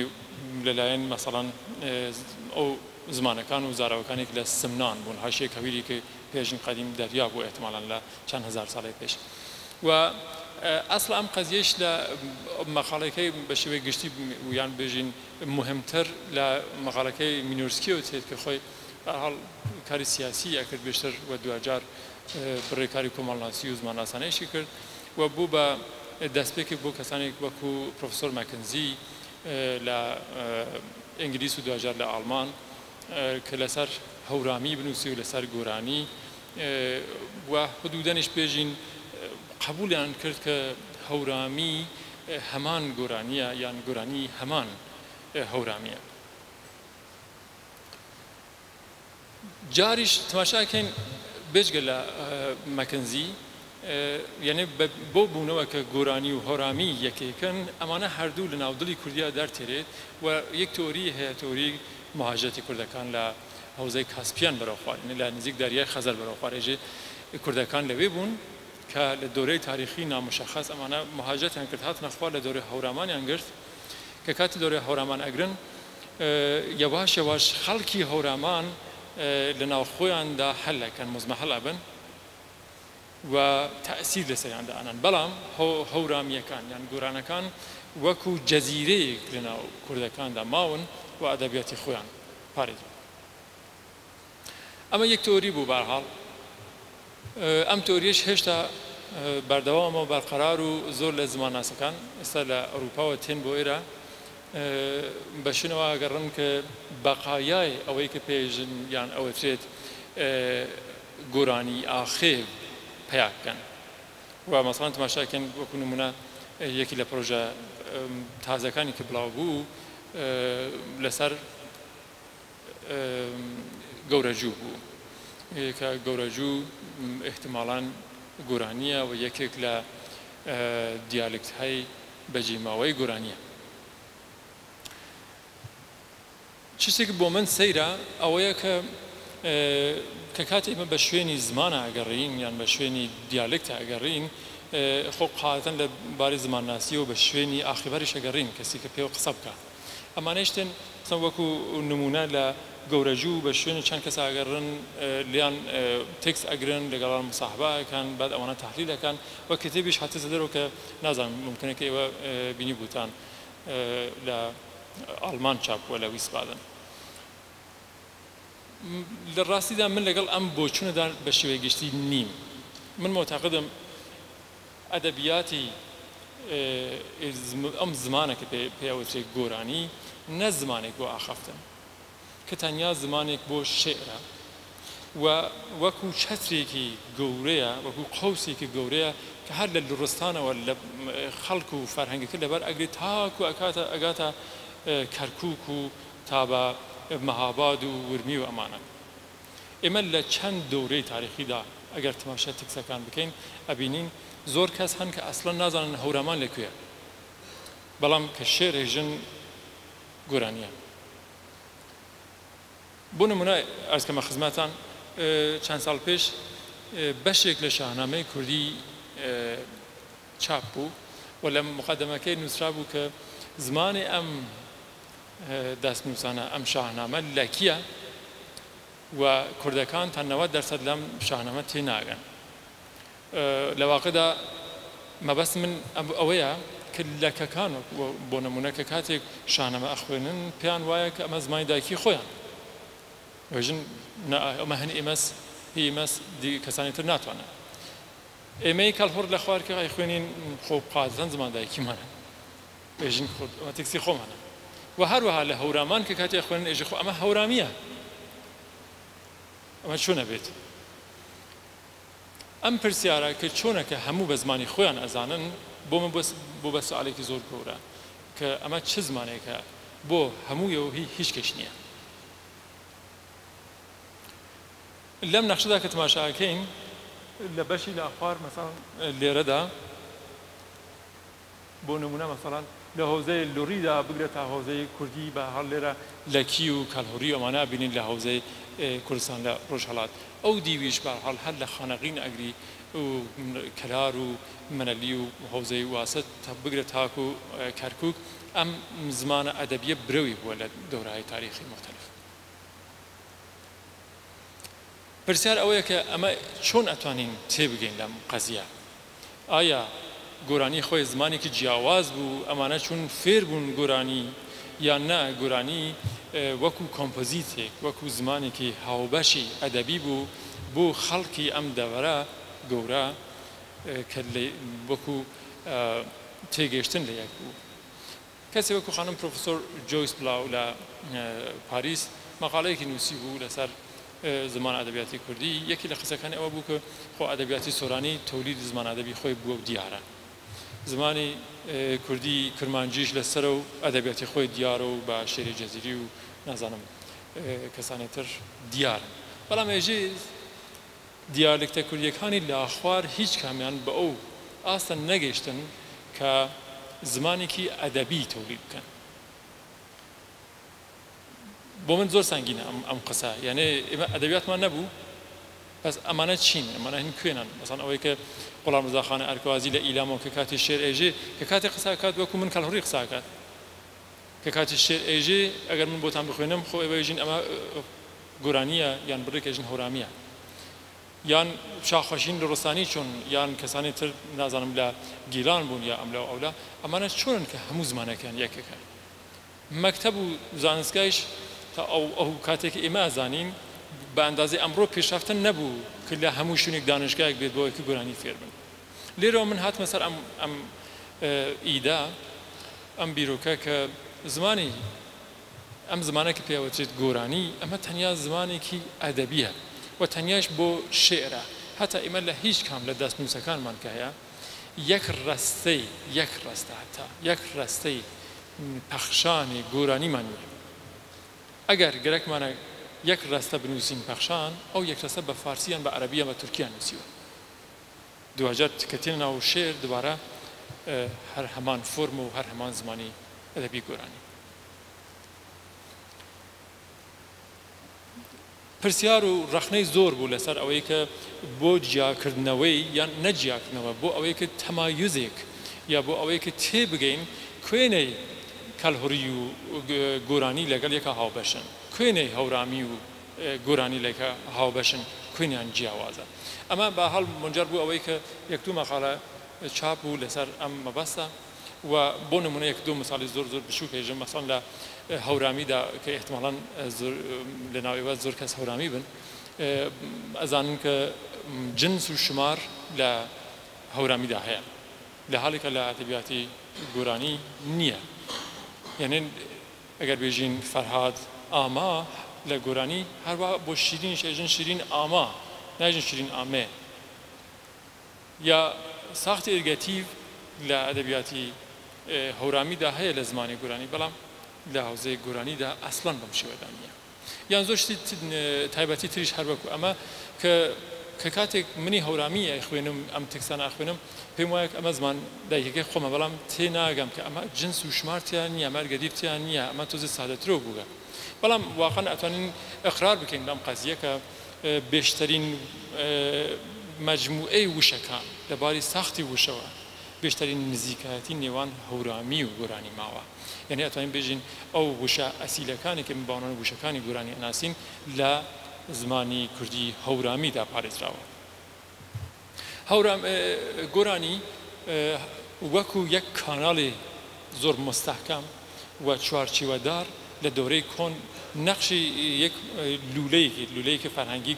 بازی کردێ کە تەواو ئەتلاعاتی ئێمە کە کاتی ئەشن ئەم مۆدلە ئەم کاناڵە ئەپارێزن وەکو نمونایژن 4-5 باڵی زۆر مهمی هەیە گۆرانی وەکو ساخت وەکو فۆرم کە ئەمانە هیچ کاتی ناگۆڕن یەکێکی لەباری زمانی و وشەیە کە ئەزانین ئەرزم کرد فقط بۆ شێرە و لەگەڵ هەموو دیالکتە کوردیەکان لە هەوزەی زاگرۆس و هەروەها لۆڕی ارتباطی زۆر نزیکە پاشگرەکان و پێشگرەکان و برگ لە وشەکان فیکسن یعنی مەسەڵەن هێژم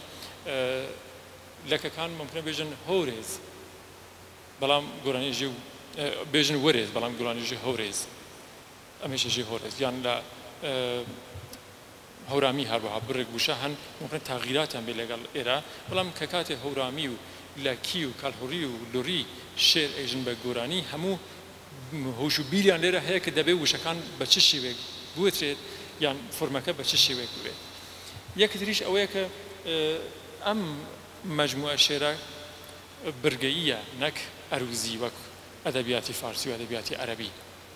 ئەم برگەییە 55 ومەنشەری بیسارانیتان حتمان خوێندگە و لەگەڵ ئەدەبیاتدا ئاشناین و ئەزانین کە لە هەر مەسرەیەکیان لەتێک 10 دانە برکە هەست هجا هەست و سەرجەم بۆ هەر بەیتێک کاتە 20 دانە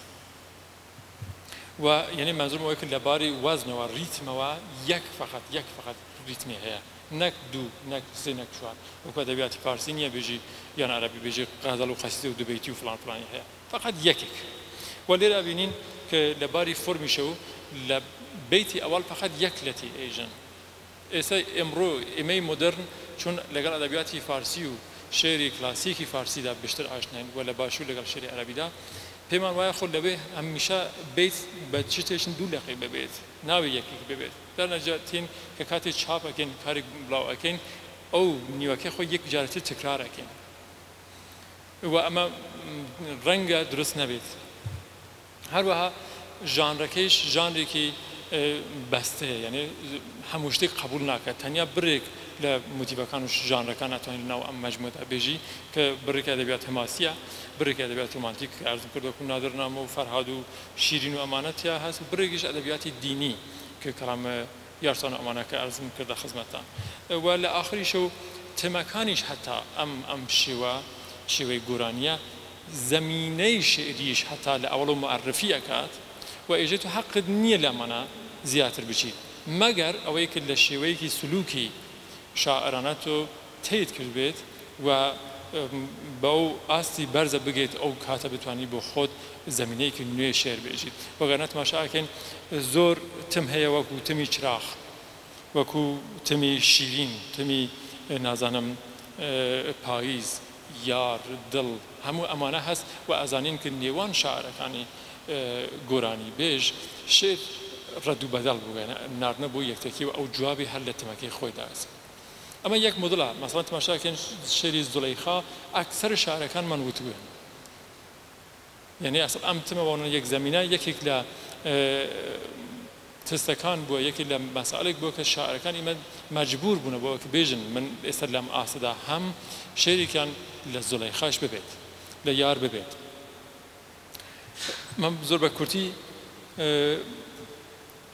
باس لەوە کەم کە شاهنامەی کوردی لە ئەوڵ قسەکانمان عەرزم کرد کە برێک لە کاراکتەرەکان و برێک لە ساختەکانی ئوستورەیی کۆنتری ئێران لە ناو خۆیدا پاراستووە و برێکیش لە ئەدەبیاتی یارسانیەوە ئەگرێت سێ دانەی مە شەخسیەتمان هەست بە ناوی زەرعەلی و زەرداد و زارپۆش کە من لە وتارێکە بە وردی لە مۆردەمە باسم کردی و لە دانشگای مەشهەد بڵاو بوو بە تازەگی باس لەوە کەم کە بۆ ئەمانە هەمویان زەڕیان تایە ئەسڵ مەفهومی زەر لە ئێمە بە چ مانایە لە ئەدەبیاتی کۆنی ئێرانی بە چ مانایە بۆ ڕەنگە ئەمە یعنی نزیکایەتی لەگەڵ ترمی زەمانە بێت چەمکی زەمان هەروە کە ئەزانین بۆ زاڵ هەیە زاڵی زەر و ئەمانەیش خادمی تایبەتی ڕۆستەمن هەرسیان و لە ناو داستانەکانماندا لە زەمان هەرەکەتەکەن و تێنەوە مەسەڵەن کە کاتی ڕۆستەم دوورە لە شاری بۆڵغارە بەر زەرعەلی ئێژێت تۆ بڕۆ بۆ سوپای ئێران بۆ من و زوو بێرە و خەبەرم بۆ بێنە لە بناڵەکانم ئەم ئەچێت بە ئەندازەی مەسەڵەن کەمتر لە چەند خولەک و زوو تیتە و خەبەر تێرێت ئەمە نیشانات کە ئەم پرسۆناژە بیرروکەیەکی ئوستورەیی تایبەت بە خۆی لە پێشتەوەیە و هەروەها برێک ساخت وەکو ساختی سێگانەی ئیزدەکانی ئێرانی کە ئاغای پرۆفسۆر کراینبروک وتارێکی زۆر باشی هەیە لەسەر هەمکارانی سێگانە لە ئەدەبیاتی کۆنی ئێرانی و لە ئەدەبیاتی قەدیمی زارتوشتی وەکو ئەوستایی باس لەوە کات کە هەر کام لە ئیزدەکانی کۆن سێ دانە هاوکاریان بووە و لێرە ئێمە ئەبینی لە ئەدەبیاتی یارسانیدا هەر کام لە پرسۆناژەکانمان کەسایەتیەکان سێ دانە کەس ترانیش لەگەڵدایە وەکو خدمەتکار وەکو یار وەکو ڕەفیق کە وەکو نمونە لێرە ئەبینین مەسەن جەمشید قوباد و کاوە و فرەیدونی لەگەڵێ یان فرەیدون کاوە و قوباد و قارن هەموویان تەماشاکەین ئەمانە شەخسیەت‌های شاهنامەیین عمومەن یان عەرز بێت کەیخۆسرۆ و ڕۆستەم و زاڵە زەر ڕۆستامی لەگەڵدا و هەروەها لە ئەدەبیاتی دینی خۆیانیشە هەم ئەم اتفاقا کەفیانی بۆ حەزرەت عەلی کە ئەبینین سەڵمان و قەنبەر و جابر وەکو یاری خۆی وەکو کەسانێکی خادمی دەرەجەکی خۆیان معرفی ئەکرێت شاهنامە کوردی مەجموعەی مختلفێک لە دەستنووسەکانی هەست بەلای منە و کە من بۆ تاسیەکەم لیان ئەستفادە کردم من زۆر منەت مەمنون کەسانێکم کە دەستنووسیان لە اختیار مندانان کە من لە ئەوڵە بە 6-7 دانە نسخەم دەست پێ کرد بەڵام ئێستا بووە بە 60-70 دانە نسخە و من دڵنیام لە هەرکەم لە مناطقی کوردیدا کە تماشا بکەین چ لە ڕۆژهەڵات چ لە ئەودی و دەستنووس هەیە ڕەوایەت هەیە وە ناو ماڵەکانی ئەکسەر ئێوە یان فامیلەکانتان حتمما دەستنووس هەیە و زۆر دەوڵەمەندین لەم بوارەدا بەڵام زۆر لە دەستنووسەکان بە دلیل ئەوەی کە زۆر خراپ نیگەهداری بوون لە ماڵ تماشاکەین وەکو ئەم دەستنووسە یان بە ئەو شۆریاگە یان خۆریاگە مەسەڵەن وەکو ئەم دەستنووسانەکە بینین و لە کیسمان ئەچن هیوادارم ئەوانەی کە دەستنووسیان پێ یان خۆیان لیان عکس بگرن ئەسکەنیان کەن لە ڕێگەی ئەنجومەنایەک لێرە هەن بەحاڵ بگەینن بەدەستی کەسانی کە فعاڵن لە حوزەی فەرهەنگ و هونەر و ئەستیفادەیان لێ بکرێ بۆ نەتەوەی کورد و لە لە هەمووتان سپاس ئەکەم سپاسگوزارم لێتان کە گوێدان بە قسەکانی من هیوادارم کە بەدڵتان بۆ بێت و دەستان خۆش.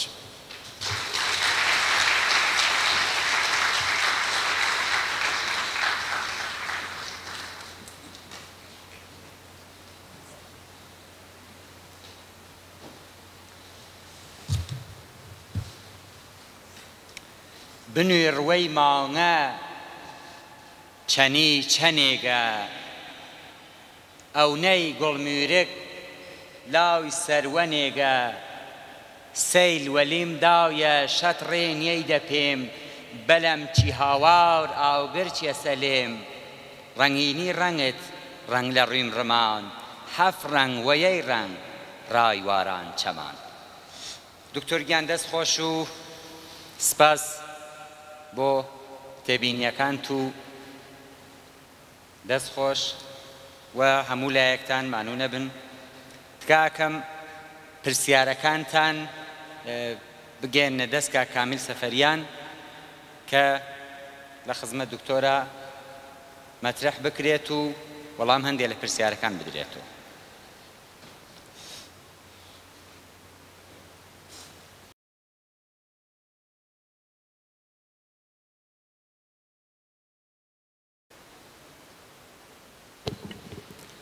سڵاو ماندوو نەبن. قیبلەم یە حەیفە نوێنە و تۆشاویێ بگێرۆنە دڵ خەشمە گاویێ ئەوەر گوناویێ وەنەم کەری باور یەسەر یەشم شێر یەتە ناف یەداور وەرنە ساو حەیفەن بەواوتەی بەوگۆ نەپەردەمانۆ ڕازە من و تۆ. لەم بەشە لە بەرنامەکە داواکەین لە دکتۆر تەشریف بێنێتە سەرەوە بۆ ئەوەی پرسیارەکان ئاراسیان بکرێت و دوا بەشی بەرنامەکەیش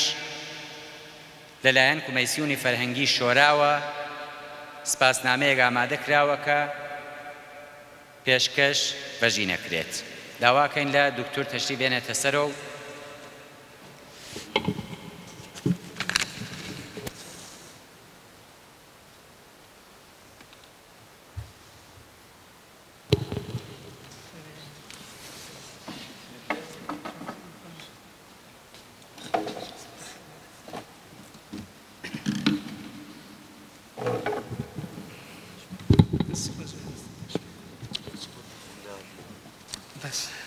عزیز سڵاو ئەدەب و ئیحترام هەست لە حەزورە تەک عزیزانە لە سەرەتای بەرنامەکەدا بەش بە حاڵی خۆم و کۆمیتەی کە لە پووری ئەنجومەن ئەدەبی بەژین بە خێراتنی کاک بێروز دەکەم و هەروەها لە میوانانی عزیز کە بە پەیامەک و بانگهێشتێکە کریا بوون جوایاندا و بەرحاڵ هاتنتان مایە فەخر و شانازیە بۆ ئێمە مەمنونتان هەم با تەجربە کە وەخت کەمە لە دکتۆر داواکارم کە تاوجیە کە مەقدورە وەڵامی پرسیارەکان کۆتا و مختصر بێ چون تعدادە زۆرە و ظاهرەن بەشکەم گەین پیایە. هەواڵین پرسیارە وەسەکە علت علاقە بە شاهنامەی کوردی لەکوێ لەکەیەوە و لە ئیدامەیشە حەزەکەم بزانم علاقە بە مەسایل ئێرانشناسی و کوردشناسی خصوصەن لە دانشگایە کە جنابتان تەحسیڵەکەن تیا دانشگای گۆتینگەن کە 110 ساڵ ظاهرەن خدمەتێ ڕشتەی ئێرانشناسی هەیە و بە تازەیی ماوەیە لەمە پێش جەشنێک گەورە گیریا لەو دانشگا بۆ ئوستادانێک و مەکەنزی کلاوس شپیتمان والت هینس و فیلیپ کلێنبرگ و دانشگاه معتبر خلاصه 45 بۆ اطلاعیەوەش بزانم کە 45 نەفەر لە ئۆستادانی ئەم دانشگا جایزەی نۆبلیان گرتیەوە. دانشگایەکە 30 ساڵ سابقەی هەیە. لەو دانشگا ڕەوتێ کۆدشناسی چۆنە و ئەو ڕۆشتەیە کە خۆت لەوەدا تەحسیڵی کردەوە. من تێجیا دەبێت میکرۆفۆن. فەرموو. بۆ پرسیاری یەکەم خۆ منیش یەکێکم لە ئەوانەیە کە لە جامعەی کوردیدا دەژی، منیش وەکو ئێوە لەگەڵ ئەدەبیاتی کوردیدا ئاشنام لە بنەماڵەیەکی کورد و ئەرز بێت باوکو دایک و فامیلەکانمان و من لەگەڵ ئەدەبیاتی کوردیدا ئاشنا بوون و منیش هەر وەکو ئەوان، بەڵام لە بنەماڵەی ئێمەدا لە باوکو باپیران بە شێوەی من باوکی باوە گەورەم شێری زۆری بەجێ ماوە لە ئەدەبیاتی فۆڵکلۆر، ئێستا خەڵکی لا مەناسن وەکو باپیر ئەڵفات و باوە گەورەم هەروە و باوکمیش ئاهلی شێرە و لە ناو ماڵی ئێمەش منیش ئاوێتەوە و ئالوودەی شێر بووم و ئەرز بێ زمان و ئەدەبیات. ئەوە بە عەلاقەی شەخسیم بوو کە لەو مەجموعە و دنیای ئێران ناسیش خۆ لە ئەوروپاوە دەست پێکات، تاکو لێرە ئێستا پێم وایە تازە دوای 100 ساڵ یەک قەرن لە دانشگاتاران و شەهید بەهشتی ئەمانە تازە دەستیان کردێ بەوەی کە ڕشتەی ئێران ناسی باوکاری گورو و تاریخ و زمانناسی ئەمانە دابمەزێنن. بەحاڵ لە ئەوروپا و بخصوص لە چەند سەنتەری مەخسوس کە یەکێکیان سواسی لەندەنە، یەکێکیان گۆتینگن لە زانکۆکەی ئێمەیە و دانشگایەک زیاتر بە تازەیی و چەند مرکزتر هەن کە کارەکەن، بەڵام ئەتوانین بێژین لە ڕێگای کەسێک بە ناوی ئاندریاسە و دنیای ئێرانناسی و بەم شێوەیە کە ئێمە ئەناسین و ئوستورە ناسی لە گۆتینگن لە ئەڵمانەوە دەست پێ کات کە شاگردەکانیان بن بە هەنینگ و مەری بۆیس و کەسانی وەکو ئەوانە و بەڵام خۆ ئەندریاس خۆی شت لێبەجین نەماوە بەداخەوە چون هەر لە ڕێگەی مەکتەبی سنەتی شەفاهیەوە بووگەوەیش وەکو ئێمەی کورد و ئەوانەیە کە شاگردی بوون کتابەکانیان لە ڕووی دیدگای ئاغای هەنینگ و نووسین و دامەزراندن ئێرانناسی. بەحاڵ باڵی هەڵگیری فەرمووتان زیاتر لە 100 ساڵە ئێرانناسی لەوەیە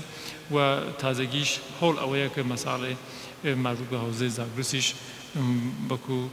چەمکی زاگرۆسناسی یان کوردناسی بکەوێتە بەر ئەڕەوە و کار لەسەری بکرێت لە زانکۆی گۆتینگن.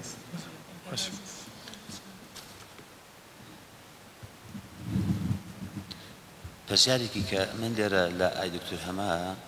لەسەر لەفزی شاهنامەیە،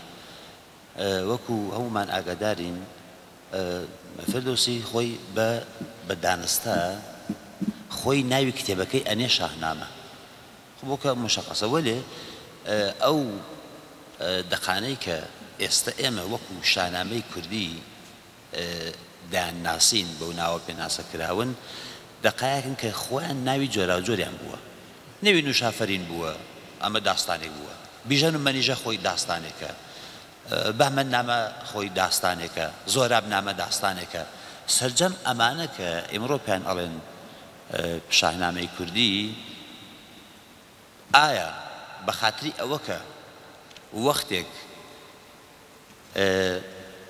ئەو کەسانی کە ئێحساسی مەسئولیەت دەکەن لە بەرابەر ئەدەبی گۆرانیدا تماشایان کردووە فردۆسی زۆرێک لەو داستانانەی کۆ کردوێتەوەی نێوی ناوە شاهنامە، ئایا ئەوان لە دواتردا بە خاتری ئەوەی کە مۆری گۆران لەسەر ئەمان نەسرێتەوە بە تەبعیەت لە فردۆسی ناوێن ناوە شاهنامە، یا زۆر دواتر نووسەرگەلێک لە کۆڵێرەوە گەلێک کە تماشایان کردووە ئەم داستانانە لەگەڵ دەقەکانی شاهنامە یەکێکن تەشابوهیان هەیە فڵان هەر ئەو ناوان لێناوە بە پێڕەوی لە فردۆسی، یان یەک شتی تریش ئەو قسەیە کە ئەوترێت لە ئەساسدا ئەمە شاهنامە نییە بەڵکو شاهنامەیە، واتە نامەی گەورە، نامەیەک لە بان هەموو نامەکانی دیکەوە. تکایە ئەم ڕوونکردنەوەیمان دەویست. دەستان خۆش پرسیارەکە زۆر پرسیارێکی ورد و جوانە. لە واقعدا هەر جۆیەک فەرمووتان هەر کام لە دەفتەرەکانی کە ئێمەمانە ناوی خۆیان لەسەردایە، وەکو بارزوونامە و بیژەنمەنیژە هەر کەمی تر. بۆ ئێمە پێژین شاهنامە یا ئەڵۆقل لە ئەدەبیاتی کوردی و زمانی کوردی ناژین شاه نامە شاهنامە پێژین بەڵام من پێم وایە کە بۆ ئەوەی کە ئێمە خەتا بکەین بە مەجموعە تێکسەکانی کە عموماً لە حوزەی خاصن ژانری خاصن پێ ئەوەی شاهنامە و ئەوەیش لە دنیای مۆدرنی مەسەڵەن کەسانی وەکو من نین زۆر هەن ڕاویەکانێک لە کەرکووکەوە بگرێت تا نازانم کرماشان ویلام کە هەر کەممان پەیوەندیان بە دیالێکتە زمانێکی تایبەت بە خۆیانە بەڵام لە چەمکی شاهنامە استفادەیان کردیا و ئەو جوێکە من دیومە لە بڕێک لە ڕەوایەتەکان جار نەمدیوە کەس ئەسڵ یەک جار چرا یەک جار هەیە کە ئاماژە بە فردۆسیەکەن بەڵام بە شێوەیە گشتی مەعمولەن سایەکان بێژن کام ڕەوایەتە پێشتر لە ئێمە بوو یان مەسەڵەن بە کەسانێک وەکو ئەسەدی تووسی ئاماژەکەن کە ئەوە نەفردۆسیە بەڵام بۆ بە شاهنامە ئێژین ئەو ژێگەش جەنابتان فەرمووتان شاب بە مانای شتی گەورە وەکو مەسەڵەن شاتوت یا شتێک وەکو ئەمە ممکن ئەوەی شتێک تاویلی ببێت کە من لەگەڵەوەی کێشەم نییە و هەروە ئەم ناویشە ناوێک بووە کە پێش لە من لەسەر ئەم تێکسانەدا بووە بەڵام من معتەقدم کە ئەگەر ئێمە چەمکی گشتی بۆ ئەمانە لە نەزەر بگرین ممکنە کاربردی بێت هەرچەند ممکن دەقیقیش نەبێت شاهنامە بەگشتی ئەم چەمکە دەقیق نەبێت چونکە هەرکەمان کتابێکی جیاواز و مستەقلن و ئەتوانن هەرکەمان بە شێوەیەکی جیاواز بڵاو بێت ئەمە چونکو استفادە بووە وەکو چەمکێکی ناسرااو ناو خەڵکدا بووە ئێمەش هەر شاهنامە استفادە کرد شاهنامەی کوردی من تاوزیەکەم تاڵان کرێ بە نەزەر مەگەیە کە یەک ئەسەرێ حەماسەی مەسنوعە تەبیعی بوون خۆی لەدەستاوە ئاوا تەسەوڕ دەکەم کە فلەتت شەبی گەر شاسنامەس شاید بۆ سنەتە هەڵدەڕێتەوە کە جەنابتان نیشاتان پێ فەرموو سنەتێ کیانیانە سیستان شاید ئەو سنەت شەفاییە یا شاید ڕەگە بەرحەڵ شاهنامەی کوردی ڕێگەی ئەستوورەی فرەکەمە فرەتت یەک سری عجایب بۆ غەرایب یاتیا شەبی کارێک گەر شاسنامەی ئەسەدی تووسیە تا کات پێ دووسی وەکو مەسەڵەن داستانێ بۆ زوو فەلاوەند وەکو یەک فیلمە هندی واسە زۆرتر ئەعماڵ و حەرەکاتی سۆڤالیستیە غێرە قابلە باوەڕە و جادوگەرانە لەو کتێبایە غەیبی هاتیە غەیب لە شانەوەی فردوسیە کەمە مەسەڵەن لە داستانە حەوت لەشکەرەکە ئیشارەتان پێ فەرموو بڕێ لە غەیبە جادوگەرای زۆری هاتیە ئەکسەن ژنانیشن لەو داستانانە ئەشێ بۆ چی وابێ خاصیت ئەفسانەیە کە داخل حەماسەی خاصیت ئەفسانەیە کوردی داخل حەماسە بووە یا شتێتر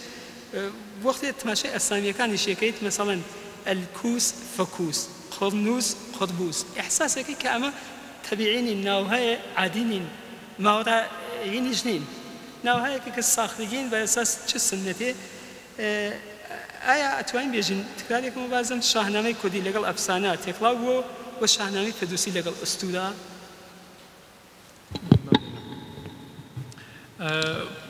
لە دوو چەمکتان استفادە کرد یەکێک ماسەی مەسنوو و یەکێ ماسەی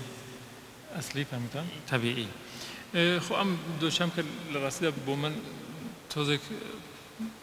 فرە ڕۆشن نین چونکە مەسەڵەن ماسەی مەسنوو وەکو ئەوانەیە کرد لە ئەدواری بعد وەکو خاوەڕان نامە و هەیدارنامە ئەوانە پیانەوەتی ماسە مەسنوو ێژن چونکە ئاگاهی بوو لەسەر شاهنامەی فردوسی لە ئەدواری بعد 400-500 ساڵ دوای ئەوان وتیان خۆ ئێستش یەکی وەکو بۆ ئێمەش دروستکان ئێمەیەکی پاشا بووین لەم ڕێگەوە ئەتوانین بێژین بە نسبەت شاهنامەی فردوسی ئەمە تەقلیدێکە یان مەسنووە بەڵام من معتەقدم هەر دەورەی تاریخیەک لە کۆمەڵگا ئەگەر حرەکەتێک ڕوخدادێک اتفاقەکە پێ و ئەگەر ڕفلکتێک نسبەت بەوە هەست ئەگەر شتە ئەنووسرێت ئەمە تەولیدی دەورەی خۆیە من پێ ناهێژم مەسنوو بەڵام ممکنە هەروەکە ئەوزانین لە فردۆسیش کە کاتێک ئێمە شاهنامەی فردۆسیە بینین پێش لە فردۆسی چەندین کەستر هەن کە شاهنامە نووسی و فردۆسی خۆی جار بە شێوەی ئاشکرا ئاماژەکە جار باڵێ جار ئاماژەکە جاریش ناکات جار ڕفرەنس ئەیژێ جار ڕفرەنس تەحریفەکات جار ڕفرەنس تۆزێ تەقلیلی ئات هەر کەمان تەماشاکەیت شاهنامەی فردۆسی وانە خۆی ڕاستەوخۆ لە شوێن دابنیشێت و داستانی کۆنی ئێرانی وەکو مەسەن ژنێتیک لە مێشکا بێ ببێژێ نا شاهنامەی فردۆسی یعنی فردۆسی وەکو یەک کارگەردانێک وەکو یەک ئێدیتۆرێک مجموعة مختلف للروايات مختلف بردسته هي ولنبنا انتخابات بريك تحليلات بريك بيشتر توزيعات بريك يعني كامل حسبكات ولمورد باش دوم كفرموتان برلا جادو أسطورة وجادو أفسانة ومانا من أماجا كان بأدبيات بيش لفردوسي أدبياتي دوري فردوسي وأدبيات الدواء فردوسي يعني لو صدى أولية أدبيات إيراني عموما هر أدبياتك أمية ولواقع للدوري فردوسي بريك فلترينج تاعها وخريكا للدوري كمشكي خلقي أو دورة كبريكش قبول كان بريكش قبول كان فردوسي ببريك كان رنجي تعقل وخرد أو خردك أو بيجي وبمعتقد خردك لفلسفة جديدة إسلامية خريكة تدرو لو استفادة كبر للروايات كان حسب مثلا أجر جنابتان لا أو دوسي صفحة بجماوي داستاني رستم وديوا كان لا أدبيات السعودي آشنا يتم بيد أبينين كلويش هر فيكس هر أمية هم ديو وشر رستم اللي قال هزاران ديو بتاك تانية بكل أسبقه برني لناو ديوا كانوا لأنا كوجد بتانية أي كأتباقا لوي بيشتر في المهندي ترى بهم الشاهنامه كردیش لما مجموعه جواز نیه و اتانین بیشین که ام شوی بیانه و ام شوی موتیو و تصاویره که ما پیانجین تصاویری بدوی تر که بود دنیای امروزی ما به حال توز سوکن ممکنه یان او جوره نبن که باید ما براحتی خبر پذیرش بن اما نه جزء لا یان فکر ادبیاتی کنتر ایمان کنتر ایرانی به شوی گشتی و اتوانین لزور شوی انتر دا بدوزینوا و من اتفاقا دست لسر ام خانان دا انا بو اصالات ام روایت انا نبو اوی که بیجن من جزء حماسه مصنوعن بس ناو نووسەرەکان و چیرۆکنووسان داستانهای شاهنامە بەدەم مشخص نین ئێمە چەندانەیەکیان دەزانین وەکو ئەڵماسخان کەنۆڵەیی وەکو مستەفای گۆران وەکو میرزا شەفیع کولیایی و حتا میرزا ئەڵقەوەدە پاوەیی کامیان قەدیمترە لەمانە سەنەدیەتی زۆرترە ئایا لە یەک بەرداشتیان کردێ ئەمانە چون لە یەک دەورە ئەکسەر نووسیان قەرنە دوانزەی هیجری یا قەدیمیترینی سێ دقیق بێژم وەکو داستانی ڕۆستەم و ئیسفەندیار 1012 هجریە قەمەریە باوک ئەڵماسخانێک کەندۆڵەی نووسێسی و بیژن و مەنیژەیش 1670 400 ساڵ لەمەوبەرە ئەمانە لە یەکتر ئێقتباسیان کردیەوە حتا لە حەوزەی زاکرۆسا سێ جیا لە کار فێردوسی لە یەکتر بەداشتیان کردی ئەمانە لباري أويك الروايات شون دروسها كريت والراوي كيا يعني مؤلف أساسي كيا أما خواتاني بكين بچند بالا يعني يكيك أويك بيجين الروايات لشوني كات دروسها كريت وكاتك بخش بيته أفراد ترى ما حفظه كانوا بيتكي أو أيجن أو كاتم ممكن من الرداس جنابتنا وجنابتنا الرداس يكترو اقتباس ممكن بيت أما يك بحث أويك كي أمانة دروس أكاد من لسر الماس خان كان دولي لسر أويك أم كسا بخور معروف بيجي مؤلفي شاهنامه بيت واقعا زور شكل هي چون هم تازه هم جیانامەکەی خۆی ئەو شتێک ئێمە هەمانە لە بۆ کەسانە تریش ئێجور ئەفسانە ئوستورەهەیەک وتراوە پشت لە ئەڵماسخان و هەروە ئێمە لە خۆیشی شتێکی تایبەتمان بەجێ نەماوە زۆر کەس هەست ئاماژەکەن بە کەسێک بەناوی ئەڵماسخان بەڵام ئێمە سێ-چوار ئەڵماسخانمان هەیە و هەر کامانیش ئەدەبیاتێک مەخسوود بە خۆیان است بێجگە لەوەیش ئێمە لە شاهنامەی کوردی پێش لە ئەڵماسخانیش ئەدەبیاتمان بەجێماوە یعنی ئەزان شاهنامان بەڵێ شاهنامان بەڵام پێش لەو تاریخەکە ئێمە ژین ئەمە تاریخی ئەڵماسخانە و عەرز بێت بە خزمەتان کە ئێمە یەک سونەتمان هەیە لە تەولیدی تێکستی ئەدەبی و لە تەولیدی شێر و ئەم مەبحەسی گۆرانیە کە بەشێکی ئەشتۆ بوون سونەتی شەفاهی و بۆ ئەوەی کە پێژین ڕاز بەشێکی ڕاز ئەوەیە کە شێر دروست ئەکرێت شارژ ئەکرێت لە ناو خەڵکدا لە ناو نەتەوەدا کۆمەڵگادا بەڵام شارەکەی هیچ دیار نییە وەکو بەشی گەورە لە شتێری فولکلۆر کە ئەبینین لە زۆر شوێن برەوەی هەیە تێتوە ئەڕوا بەڵام کەس هەر نازانێمە لەکوێتێت یاقینەن ئەمە کەسێک ئەم شەری وتووە بەڵام ئەوەی کە ئێستا چۆن گەڕاوە و بەدەست ئێماگات کەس نازانێت من معتەقدم کەسی وەکو زەنگنەیی کەسی وەکو ئەو هەمەوەندەکان کە زەحمەتی زۆریان کشاوە زۆر لە دەستنووسەکانی کەسا ماوەن کاری هەمەوەندەکان لەو دی و لە کارکووکن بەشێکیان لە زەنگینەکانی ئەم دیوەن بەشێکیان لە دۆربەری مەسەڵەن ئێری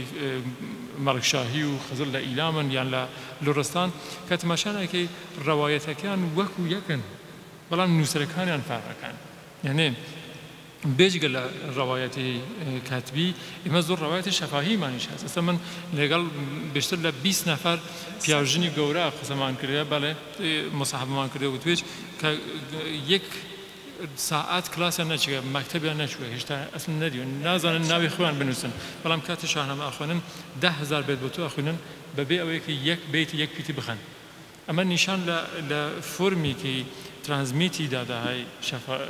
سنت و فەرهەنگی ئیمات کە مدلی تایبەت بە خۆی هەیە و لزومەنیش من نابێت لە مەسەڵەن 1 سەدە یا 2 سەدەی پێش بە شوێنیان بگەڕن من پێم وایە دەبێ بشنێ و دواتری و بەڵێ پاشێک دکتۆر وەکو ئاگادارین لە تەقسیمبندی جوغرافیایی زمانی پاڵەویدا ئەو بەشەی کە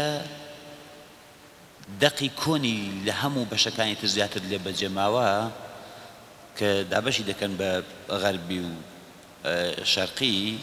و هەر کام لە غەربی و شەرقەکاندا بەش دەکرێت بە شمالی و بە جنوبی لە شاخەی غەربیەکەدا بەشی جنوبیەکەی لە هەموو زیاتر دەقی لێ بەجێماوە کە لە وەکو وەزانین لە ئەدەبیاتی گۆران فەوق العادە نزیکە جا ئێستا یەک نوکتە کە لێردا من دەمەوێت بڵێم بە مەقەدەمە بچووکەوە ئەوەیە کە ئەم دەقانێکی ئێستا بەدەستەوە وەکو فەرمووتان و هەروایشە دوای سەدەها نووسراونەتەوە ینی بەشەوەی کتابەت دەرهاتوون کەسی نەبەسی نەهاتوون چەندە ئێمە دەتوانین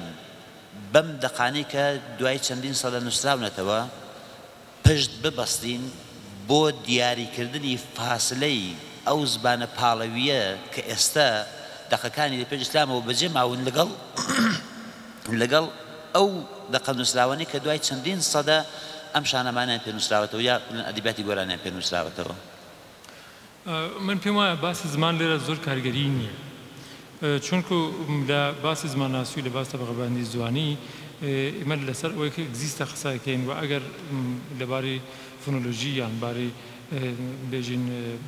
ئاواکان و لەبارەی ئەملاوە کە تاریخی بێ یعنی مێژووی بێت تا چ ڕادەیەک تاغیری کرد بێ و ئەگەر لە بەردەستمانە بێ ئەوانە مطالعەکەین من یەک منزورم هەیە بەخشە منزورم ئەوەیە کە ئێمە لەو ڕێگایەوە دەتوانین گۆستەرەی جوغرافیایی ئەو شوێنی لەدایک بوونی ئەو دەقانە دقیقتر معلوم بکەین بۆیە منزورم ئەوەیە ئەتان تۆزێک بیشتر زانیاری بێ من دەیغەن تێناگەم منزورم ئەوەیە کە ئێمە بەڕوونبوونەوەی ئەم قەزیەیە باشتر دەتوانین گۆستەرەی جوغرافیایی و دەسەڵاتی زبانی گۆرانیمان لە منتقەدا بۆ معلوم بێت کە تا کوێ بڕەوی کردووە بردی چەندە بووە لە ڕاستیدا ئەمە دەبێت من دۆشی جیاکەمەوە یەکی زمانی ئەدەبی گۆرانی یەکی زمانەکانی کوردی یان دیالکتەکانی کوردی من لەسەر ئەوە زۆر سوور نیم کە ئێستا بێژین زمانەکانی کوردی وەکو هەورامی و لەکی و کەلۆریانە یان دیالکتە کوردیەکان باسم نییە بەحاڵکە ئەگەر دیالکتتم بیا زمان لطفاً لێرە هین مەبن حساس مەبن منزورم هەر کەمە لەوانێت بەڵام بە شێوەی گشتی زمانناسی بە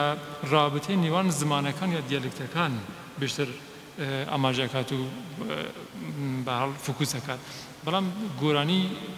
نە یەک زمانە بەڵکە زمانێکە ئەدەبیە و ئەم زمانە ئەدەبیە کە شێوەیەکی یەکگرتووی هەست تماشایەکەین لەباری گرامەر لەباری فۆنۆلۆژی لەبانی وشەکانە و یان پرۆسەسی تەغییر و تەحوڵەکەی هەر کەمە کە تماشاکەین بەشێک لە ئۆلگوەکان و بەشێک لە ساختار و فۆرمی دیالکتە کوردیەکان یا زمانە کوردیەکان لەناوێت توانین ببینی بۆ خاطرە یەکدەست نییە کە بێژین ئەمە گۆرانیە و تەمامە تاغیراتەکەی بە یەک شێوەیە و ئەمە گرامەرەکەی و ئەمەش ئاخیبەرەکەیە بۆ خاطرە من ئێژم کە گۆرانی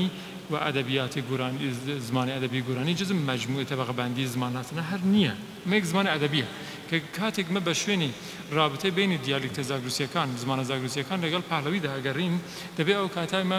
مقایسە بکەین نێوان هەورامی لەکی کەلۆری سۆرانی و مابەغیان لەگەڵ ئەوەی کە پێ ئەوترێت پاهلەوی و ئێمە تکسمان بەدەستەوە ئەو کاتە لەوێ ئێمە توانین بە یەک نەتیجە بگەڕین کە ئێحتماڵاً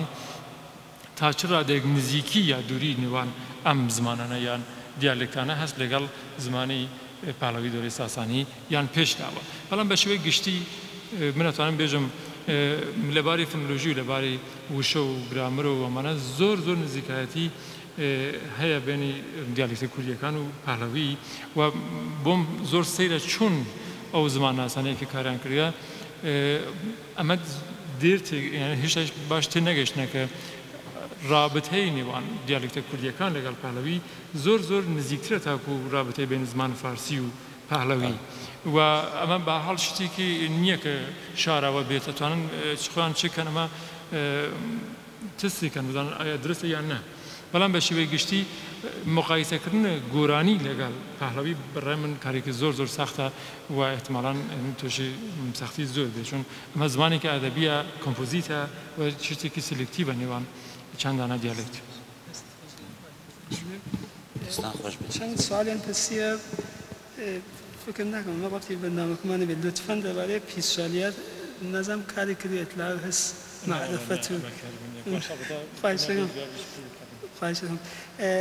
ئەو سوالە مەساحێک کە ژن لە هەردوو شاهنامە لە شاهنامەی کوردی و شاهنامەی فارسیە کارها و ئەعماڵی خارق العادە ئەنجام دەدەن لە کوردیا لە شاهنامەی کوردیا یەک سری تایبەتمەندی و خصوصیات مەختص بە خۆشیان وجودی هەست مەسەڵەن لە شاهنامەی کوردیا ژن فرە ئازادترە مکاتبە کات چ لە عشقا چ لە جەنگا فەرماندەی سپاگرێ بە عەهدە وەکو گیرەشمە دێژێت لەو تاریخەیە حتا تەهمینە بە خاتر کوشتن کوڕەکەی سۆهراب حەمڵەیەکا بۆ ئێران بۆ شەڵ ڕۆستەم ئەگەر لە تەرەفیش ئەگەر دقتکەین دیدە شاعرانە کورد نسبەت بە ژن یەکسەرە منفی نییە ئەو دیدەکە فێردوسی هەسی نسبەت بە ژن دلیلی تەفاوتبوون ئەو دوو جیهانبینیە لە ساختارهای مادە سالاری زاکرۆسە ئەبینیت یا هەر دیت شاعر جانبینی شاعرەکە وایە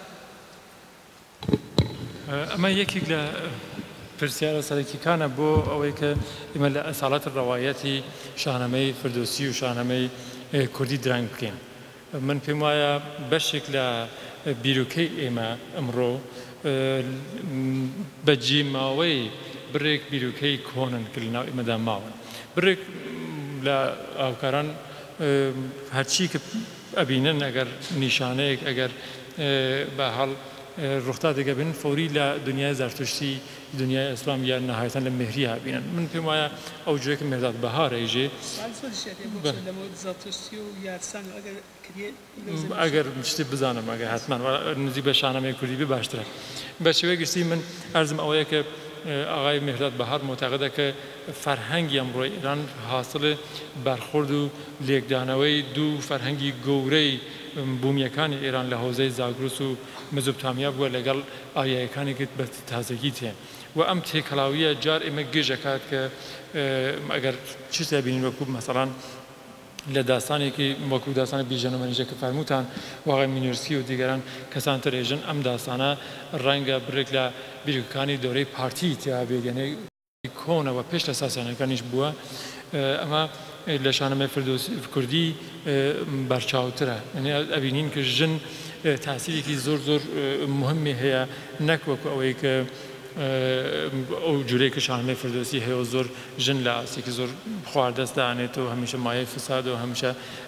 لەگەڵ مەشوت نەکەن و ئەم مەساڵە لە شانەمەی کوردی زۆر کامڕانگترە بەڵام یەک مۆزوع هەسەوەی کە نیوان پەری یان جادوگەر لەگەڵ ژندا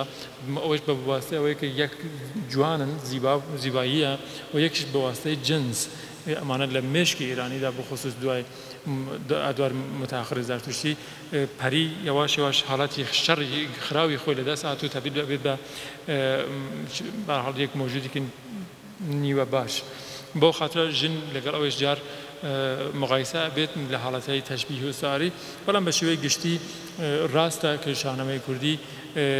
زۆر ڕێزی هەیە بۆ ژن کەسانی وەکو سەمەنبوو هەیە کە وەکو پیا و شەڕەکان یان ژنەکان ئازادن بۆەوەی کە خۆیان بە جیرانی خۆیان بگرن یان چزانم ماشوقی خۆیان انتخاب بکەن و بە بێ سڵای باوکیان انتخاب بکەن و حتا جالبە بزانین کە لە شاهنامەی کوردی و نەفەقە لە شاهنامەی کوردی لەو تێکسانەی کە لەژێر تەسیری فکری کوردی هەوزەی زاگرسن وەکو لە مەسەڵەن هەفتپێکەر و لە شەرافنامەی نظامی ئەبینین کە چون لە ژێر تاسیری تەفەکوری زاگرۆسیە ژێکە ژنەکان ئەوەندە ئازاد بوون لە داستانەکانیان ئەوەندە ئازاد بوون کە بە ئاشکرا هاوکات کە شویان بوو چەندەنە ڕەفیقیانیش بوو ئەمە ئاشکرایی هێژێ لە نظامی بەڵێ ئەوە باسی نظامی مازور مەوەسە کە ئەم بیرۆکەی پێش لە ساسانیانە وە لە تێکسدا هاتووە ممکنە کە مخالمەرۆف ڕێک و ڕیشەی بوومی دۆڕی زاگرۆسی کۆن تیا ببێت وە لە شانەمەی کوردیش بەڕێزە و لە ژن ناو ئەبرێتەوە و ژن فەرماندەی و ژن شەڕکات و سوالەکان فرە زۆر زاهرن کاگە حەمید وەختمان هەست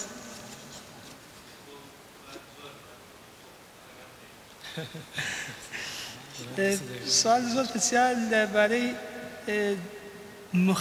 خاصەتەن جەهەنبینیە کە مسەلەتە فکرێک کە مسەلەتە بەسەر شاهنامەی کوردیە وە لە فێردوسیە تەفاوت دوانن چییە؟ چه ویژگیهای مشترک هەست کە بێژیت ئەوە شاهنامەی کوردیە تەفاوتەکەی و ئەوە شاهنامەی فێردوسی جیایکەیتەوە لە چەند بۆعدۆ ئەگەر یەک کۆتایش من زۆر کورتێژم شاهنامەی فردۆسی چونکو لە ژێر تاسیری بیرۆکەی حکوومەتیدایە بیرۆکەی حکوومەتیش پەیڕەویەکات لە بیرۆکەی دینی دۆڕەی خۆی ساختی جەهان بە شێوەی تاریک و ڕوون هەبینێ یانەی دنیا یا دنیای شەڕ یا دنیای خۆشی یان ڕوونە یان تاریکە درستە دیدیکە نسبەتەن لە بێژین وەکو مانەوی هەیە چون لە مانەوی مەسئولیەتیش هەیە بەڵام لێرە زۆر مەسئولیەت نییە فقط نەوەیەک لە شەریعەتیە بەهەڵ لە شانەمەی کوردی ئەم تاریک و ڕوونایە نابینی تاریکی هەیە ڕووناکیش هەیە بەڵام نێوانێت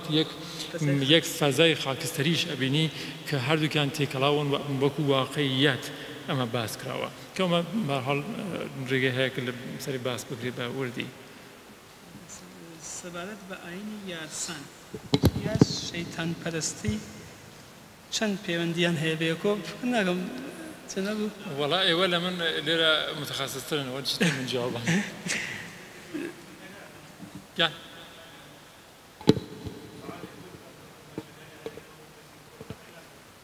فەرموو ئەگەر ساڵەکان فرە زۆرە سعیکەن تخوا کاگە ڕۆف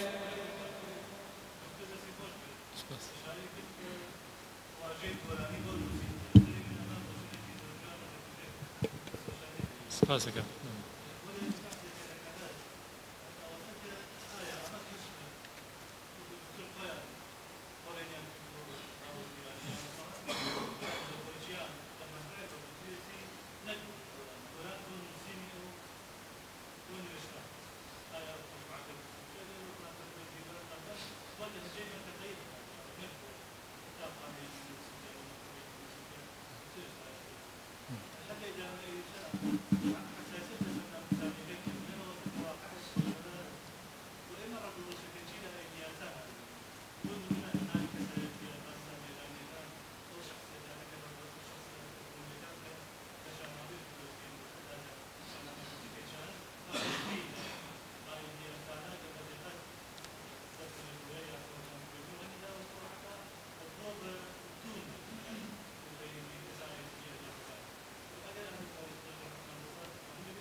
بەڵێ لە مۆردی گۆرانی کە من ئەرزم کرد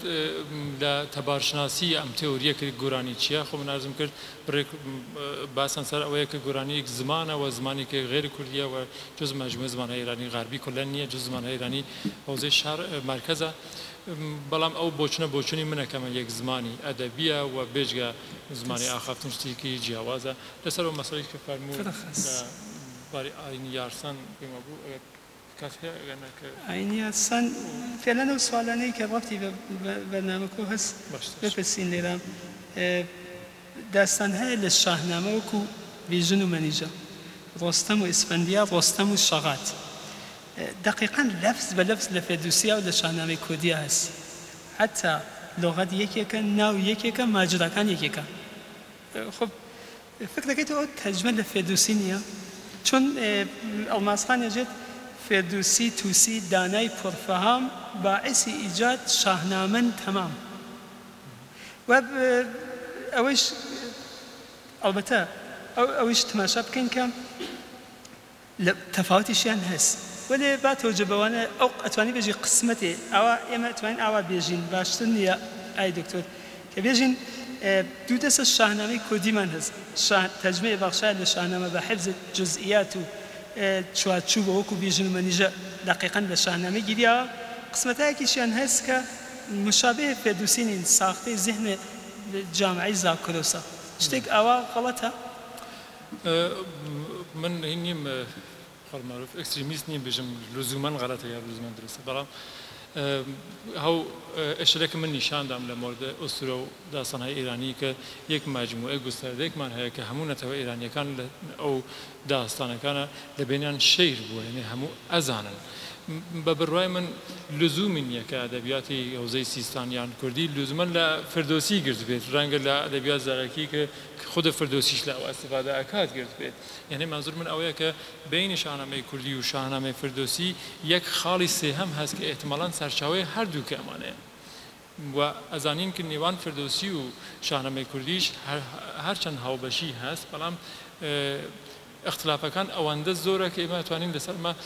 ڕابوەستین کە نا ڕەوایەتی شاهنامەی کوردی ئەتوانین ڕەوایەتێک بێت سەربەخۆ چونکو زۆرن داستانایی کە ئەسڵەن فردۆسییان هەم نەخەبەرات نەخۆی خەبەر هەیە کە بێژین یان تێکسایی پێش لە خۆی خەبەریان هەست لە و داستانەکانە کە بێژین ئەرێ فردۆسی ئێستا ئەزانین کەمانە یان تحریف کرد یان هەزگیان کرد دانەچە من باوەڕم لەسەر ئەوەیە کە سەرچاوەکانی کۆنی ئێرانی بەشێکیان ئەگاتە فردۆسی بەشێکیان لە ئەدەبیات زارەکی ئێرانی وەکو سنەتی هەڵقەی سیستانی و سۆغدی و کوردیدا ئەمێنێت و ئێمەش استفادەمان کردێ لەو ڕەوایەتە یەک نوکتەی دیکە کە بۆ من جێگای پرسیار بوو وەکو دەزانین لە ئەستورەکاندا مەوجوداتی پەلید لەگەڵ ئەو مەوجوداتە لەگەڵ مەوجوداتە مثبەتەکان بڵێ مثبەت و منفیەکان چێرە مثبەتەکان لە کێو دائنیشن لە بەرزاییەکان دائنیشن و لێەوە سەرچاوە دەگرن مەوجوداتە منفیەکان لە دەشتەکانەوە دێن یەک سێری لە دەقەکانی سەرنجام لەوێدا ئەبینین کە جاری وایە شەخسیەتێکی منفی نیشتەجێی بەرزاییەکان نیشتەجێی کێوەکانە لەو مۆردەوە ئێوە تایقێکتان کردووە یا لە ڕێگای شاهنامەکەەوە گەیشتوون بە جێگایە کە بزانین دەلیلی ئەو تەفاوەتە لەم دوودانە چەمکانەدا چین وڵا ئەمە بەوانان یەک بافت بەڵام یەک ساختێکی ئوستورەی ئێرانیدا ناسراوە کە بارزایی بۆ جگەی مقدسە و تاختانی و دەشت بۆ دێو من تاقیقی مفصلم نەکرێ بەڵام وەکو نمونە ئێژم زۆر جار ئەبینین کە یەک شخصیەتێکی خواردەست یارمەتی شخصیەتێکی باندەست ئادێنێ ئەو دائنیشێکە ئەم ڕزگاری کات وەکو داستانی مەسەڵەن کاوە خۆی مە فرێدون خاوەنی فەر و احتمالاً زاتە بەڵام ئەوە کاوەیە کە تێت کارەکەی ئەنجامات و دووبارە ئەو تێتەوە بە سەرخانی خۆدانیش من پێم وایە جار لە چەرخشی ئوستورە یعنی بۆ چەرخشی یەک ئوستورە ئوجرتفاقی ئەکەفێت یعنی کەسی لە شوێنی خۆیدا نانیشێ شوێنێکی تردایە بەڵام کە کاتێک ئەچەرخێت ڕابطەی ئوستورە کامل ئەبێت و ڕەوایەت تەمام ئەبێت ئەو کاتە ئەبینین کە دووبارە تێتە حاڵەتی ئێتیداڵی کە هەر ئەو ساختەسە هەر ئەو ساختە کە جێگەی مقدس هەر بەرزایی و جێگەی دەشت وەکو دەشتی هەماوەڕانیشتی تر بۆ مەوجوداتە پەلیدا بەڵام شتێکی بە وردی بتوانم لە مۆردە بێژم من نام کرد و ئەتڵاتی زۆر میشنیە ئەوە لی بردن ناکەن دکتۆر پرسیانە دەقەکانی ئەدەبی گۆران ئەکەونە بەد لە دەفتەرەکانی سەرنجام یا پێش ئەوە ظاهرانەکەوێتە بەلەین پێش دەفتەرەکانی سەرنجام لە قەرنێ 3-4-5 تالیف بوون شاهنامە لە قەرنێ 12 وڵا ئەمە ئەگەر تماشای ئەگەر معتەقد بین بە ئەوەی کە دەفاتری سەرنجام و دەفاتری کەلام یارسان لە سەداهای سەوم چهارم بوون کە ئێستا هێمە بەڵگەمان نییە بۆ ئەوە و ئەگەر با بێژین هیچ بەهانەیەکمان نییە بۆ ئەوەی کە ڕەدیکەین پس قبولی ئەکەین ئەگەر بەوە معتەقد بین قاتەن دەبێ باوەڕ بەوە بکەین کە چۆن ناوڕۆکی ئەم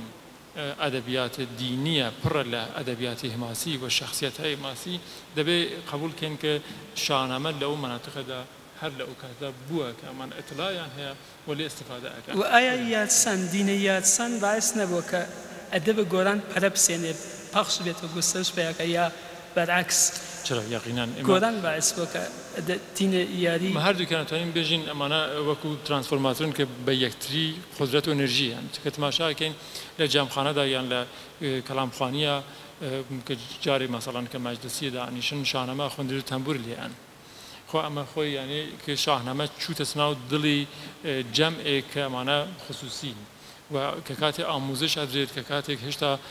مەراحڵی نزیکتر و مەراحڵی سلوکەکەی نەگوزێشتگا ئەبینین کە بە شاهنامە و دەستپێکەکان یا استفادە لێەکەن و هاوکات شاهنامەش ئەبینین کە کاتێک بڕێک لە چەمکەکانی دینی ئەگرێت ئەو کاتە پەرات بە برەوی و بە پەخشبوونی بیرروکەی یارسان و بیرروکەی ئاینیان لە ناو کۆمەلگادا. ئەی دکتۆر من لە بەحسێکە ئشارەتان فەرموو کە شاهنامە ئاخری خۆشە دلیلی ئەوەسە پایانە داستانی بەهمەنە تەسەوەر من ئەوەسە کە شاهنامە ئاخری خۆشە زەربن مەسەلێکە کە ئیسلامگرایان دروستیان کردووە بۆ کە پیرروزی سپای ئیسلامە بەسەر ساسانیانە نگاه تنظامیز ئایرۆنیکیە تقریبا شتێک ئالەو حەڵەتەوە تەسەوەر ناکەن ئەو فەرمایش جنابتان لە وتاریکا کە ئایدینلو کاری کرد بوو کەسان تریش کوچیان لەسەر ئەم ئینەکە ئەمە خۆ هەست یەک تاویلی ئەم زەربن مەسەلەیە بەڵام من پێم وایە کە کاتی ئێمە باس لە شاهنامە ئەکەین و چ شتێک یەک نسبەتێک بە شاهنامە ئەدەین دەبێ بزانین کە خودی شاهنامە بە چی هێژین لە کۆمەلگا بە چه هێژین شاهنامە ئایا بە شاهنامەی فردوسی مێژین شاهنامە ئاخر خۆشەت بۆ شاهنامەی فارسی تەڕاحی کردیا بە شاهنامەی فارسی درستە بەڵام کام شاهنامەی فارسی ئێمە خەڵک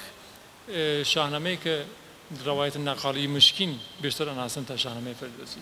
لەگەڵ خەڵکە قسەکەی چەند کەس پێتەن وایە مەسەڵەن لە تاران لە ئەسفان لە شیراز ئاگان لەسەر مەسەڵەن داستانی هورموز و یان داستانی وەلاخ یان داستانی نازانم کوڕەکانیان بەڵام بە وردی ئەتوانن باسی شەڕی بەهمەن و شەغاد و ڕۆستەم ئەوانەتان بۆ بکەن لە واقعدا منزور من ئەوەیە کە هەر ئەو شتێک ئاغای ئەنجەوی شیرازی لە کارەکەی ئەیژی لەسەر ئەدەبیاتی ئامە و ئەدەبیات هەماسی کارکردە ئەبینێ کە خەڵک مۆزوع شاهنامە بە شێوەیەک تر ئەبینن تا ئەو شتێک ئێمە لە شاهنامەی فردوسی ئەبینین یعنی تەسویری ذهنیوان لە شاهنامە وەکو کەسێکی فارس لە ناو ئێران شاهنامەی فردوسی نییە بەڵکو ڕەوایەت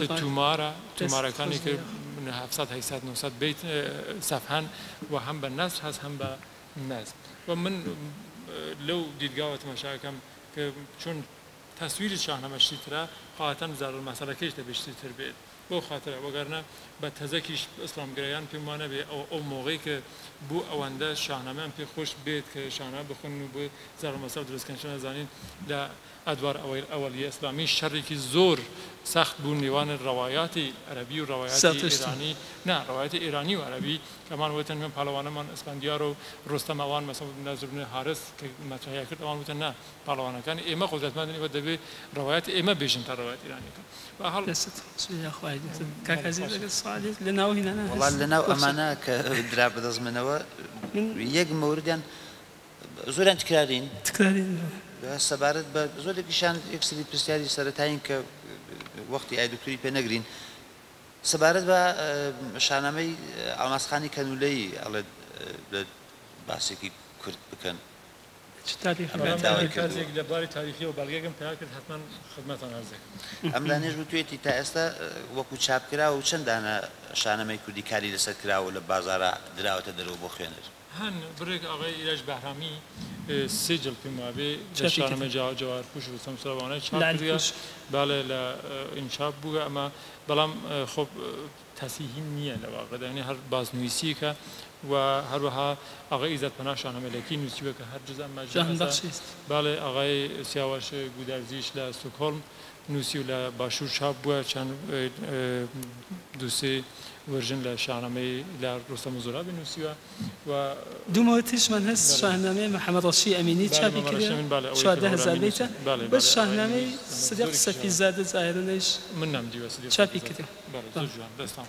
ڕێز و سڵاو دەستخۆش و ماندوو نەبن بۆ دکتۆر کاریگەری شاهنامەی کوردی لەسەر ئەدەبیاتی پرسە و عەزاداری لە ناوچەی کەلهۆڕدا کاریگەری شاهنامەی کوردی لەسەر ئەدەبیاتی عاشقانە یا فۆلکلۆر خۆزگە چەند چەند دەقێکتان بخوێندایەوە لە شاهنامەی کوردی ئەو شتانەی کە کاکە عەتا لێرا خوێندیەوە شاهنامەی کوردی بوو لە داستانی بیژن و مەنیژە بوو بە نەزانم ڕۆستەم و شەغاد بوو ئەو بەخشەی لە ئەوڵەوە خوێندیەوە سنا و سکاڵاکە ئەوە بوو وەلی ئەو دوو سوالیانەکە چ تەئسیرێکی بووە شاهنامەی کوردی لەسەر پرسە و ئازاداری لە کەلهۆڕا سوالەکە زۆر سەختە لە ڕاستیدا چون کەم بوومە لە پرسە و ئازاداریە و بەڵام لە عاشقانیشە قەتعەن نەبووی عاشقانە ئەوی سپاس بەڵێ هیوادارم بۆ هەموو بەخشە من بابێ مزاح بوو باشەکە نا جدان سوالەکە سوالێکی گرینگە بۆ کارێکی پژوهشی بۆ مەقالەیەک پرسیارێکی زۆر خۆشە ئەگەر بکرێت من داوای لێبوردنەکەم ئەوەی کە من کارم کرد زۆر بچووکە و ئەوەی کە کار نەکراوە زۆر زۆر گەورەیە هیوادارم کار بکرێت لەسەر ئەو ئەی دکتۆر سوالێکم فەرمووە سڵاو دکتۆریان ئەبێ بفەرمون چۆن ئەو نوسخەتانە دەستکەوتووە تەوزیح لەبارەی شاهنامەکانیشەوە ئایا حازن چۆن پێتان بەخشاوە بیدەن بە خەڵک بە ئەمانەت ئەو نوسخانەکە لە خزمەتانە هەست لە شاهنامە وەڵا یەک دوو سوال فەرمایید کاتەکەش کەم ئازام سەر هەمووش ئەچەیش بەخشێکیان خۆ باش بووە کەسانێک ئەلفەرهەنگ بوون لوتفیان کرد بەخشیانیش لە کتێبخانەی مختلف وەکو کتێبخانەی ملی مەجلیس کتێبخانەی گەنجینەی ملی تاران لە باشوور بووە لە کتێبخانەی برلین بووە دەوڵەتی برلین لە نیورنبەرگ بووە لە ئەڵمان لە سۆربۆن بووە مەسەماوانە کۆم کردێتەوەیان ئەکسم گرتەوە پارەمدەوە ئەکسم گرتێلیان بڕێکیانیش لە ئەفرادێکا بوون کە کوپیان دا بە من لوتفیان کرد چەندانەیەکیش فرشتیان و من ئەوانەم کڕیوە من بە تەمام کە بتوانم چون ئەمانە بەدەست بن خراوە بن من خۆمیش دەستیان لێ نایەم یەک جار من ئەسکەنێکی جوانم لیان گرتو و هیوادارم دوای ئەوەیکە و کارم یعنی کاتێک دەرفەتێک ببێت سایتێک دروستەکەم بۆ شاهنامەی کوردی و هەموو ئەو دەستنووسانە بە ئازاد دانم بۆ هەر کەسێک پێ خۆش پێ ببینێ یان استفادەیان لەسەر بکە هەمویان لەوێ ئاپلۆد دەکەم ئینشاءالله مورد استفادەی هەموو قرار بگرێت و حتمەنەوە کارەکەین نه فقط بۆ یەک نەفەر بەڵکو بۆ هەمووان ممنون کاک هەمی دوو سوالما ئەگەر ئەکردیە و دوو سوالیش نحوەی دیت نووسەرەکان شاهنامەی کوردی بەرعکسە فێردوسی فرەتر متوەجەی قسمەتهای غەربیە ئێرانە مەسەڵەن جبهەی جەنگ ئەوەس بووە لە شاهنامەی کوردیە مەسەڵەن ئێمە پادشای مەغربمان هەست ناهید شا فهرست شا و شای زەنگبارمان هەست شای ئافریقامان هەست ئەو ئەسامیانە ئەمانە مەحسوڵ چین لە ڕاستیە من خاصە فهم پرسیارێکی زۆر باش بوو لە تاریخی مسلمانەکان هەرچی کە خوێنین لە مەسعودی و لە دینەوەری و لە چۆزان باغیان کەسانی تر لە تکسە ئەسلیەکان ئێران غەربی ئەمڕۆی ئێرانە یعنی لە بابلەوە دەست پێ کات تاکو تارانی ئەمڕۆ یعنی تاکو ڕێی و مابەغیە جز مەجموعەی خوراسان و تۆران یعنی بێشتر جز مەجموعەی تۆران حساب بکرێت و ئەس خەزا کەسێک کە پاشای بابل بێت گەورەترین شاهنشای ئێرانە یعنی مەسەڵەن کەسێک و ئەردەوان پەنجەم کە گەورەترین شای شکانی لێ نابێت چونکە پاشای بابلە هەموو دەبێت پێ بن مالیات بن و باش بن پاشای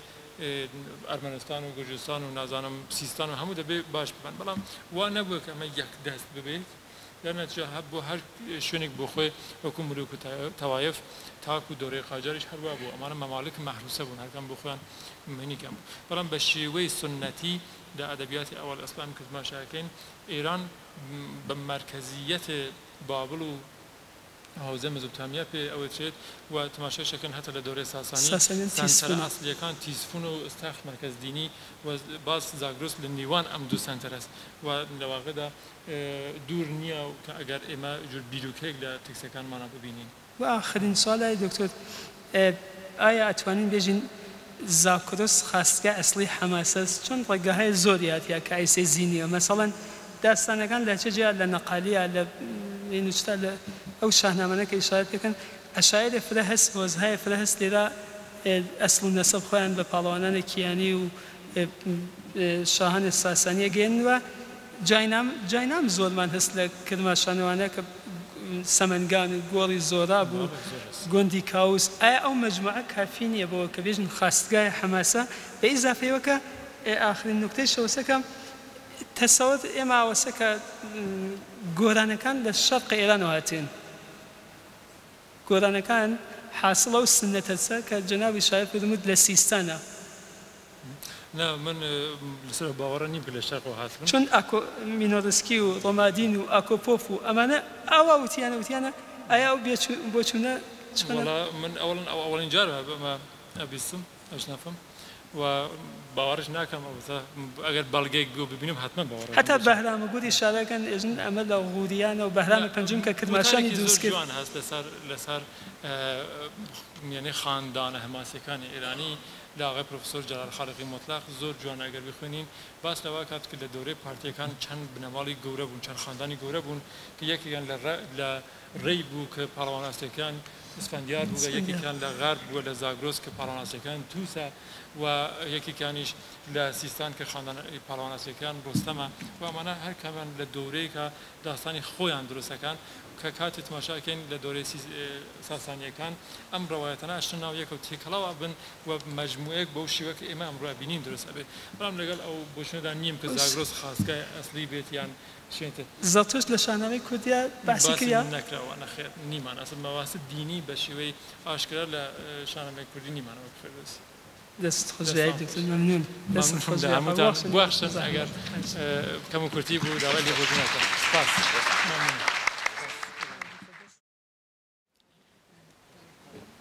مانوو نەبن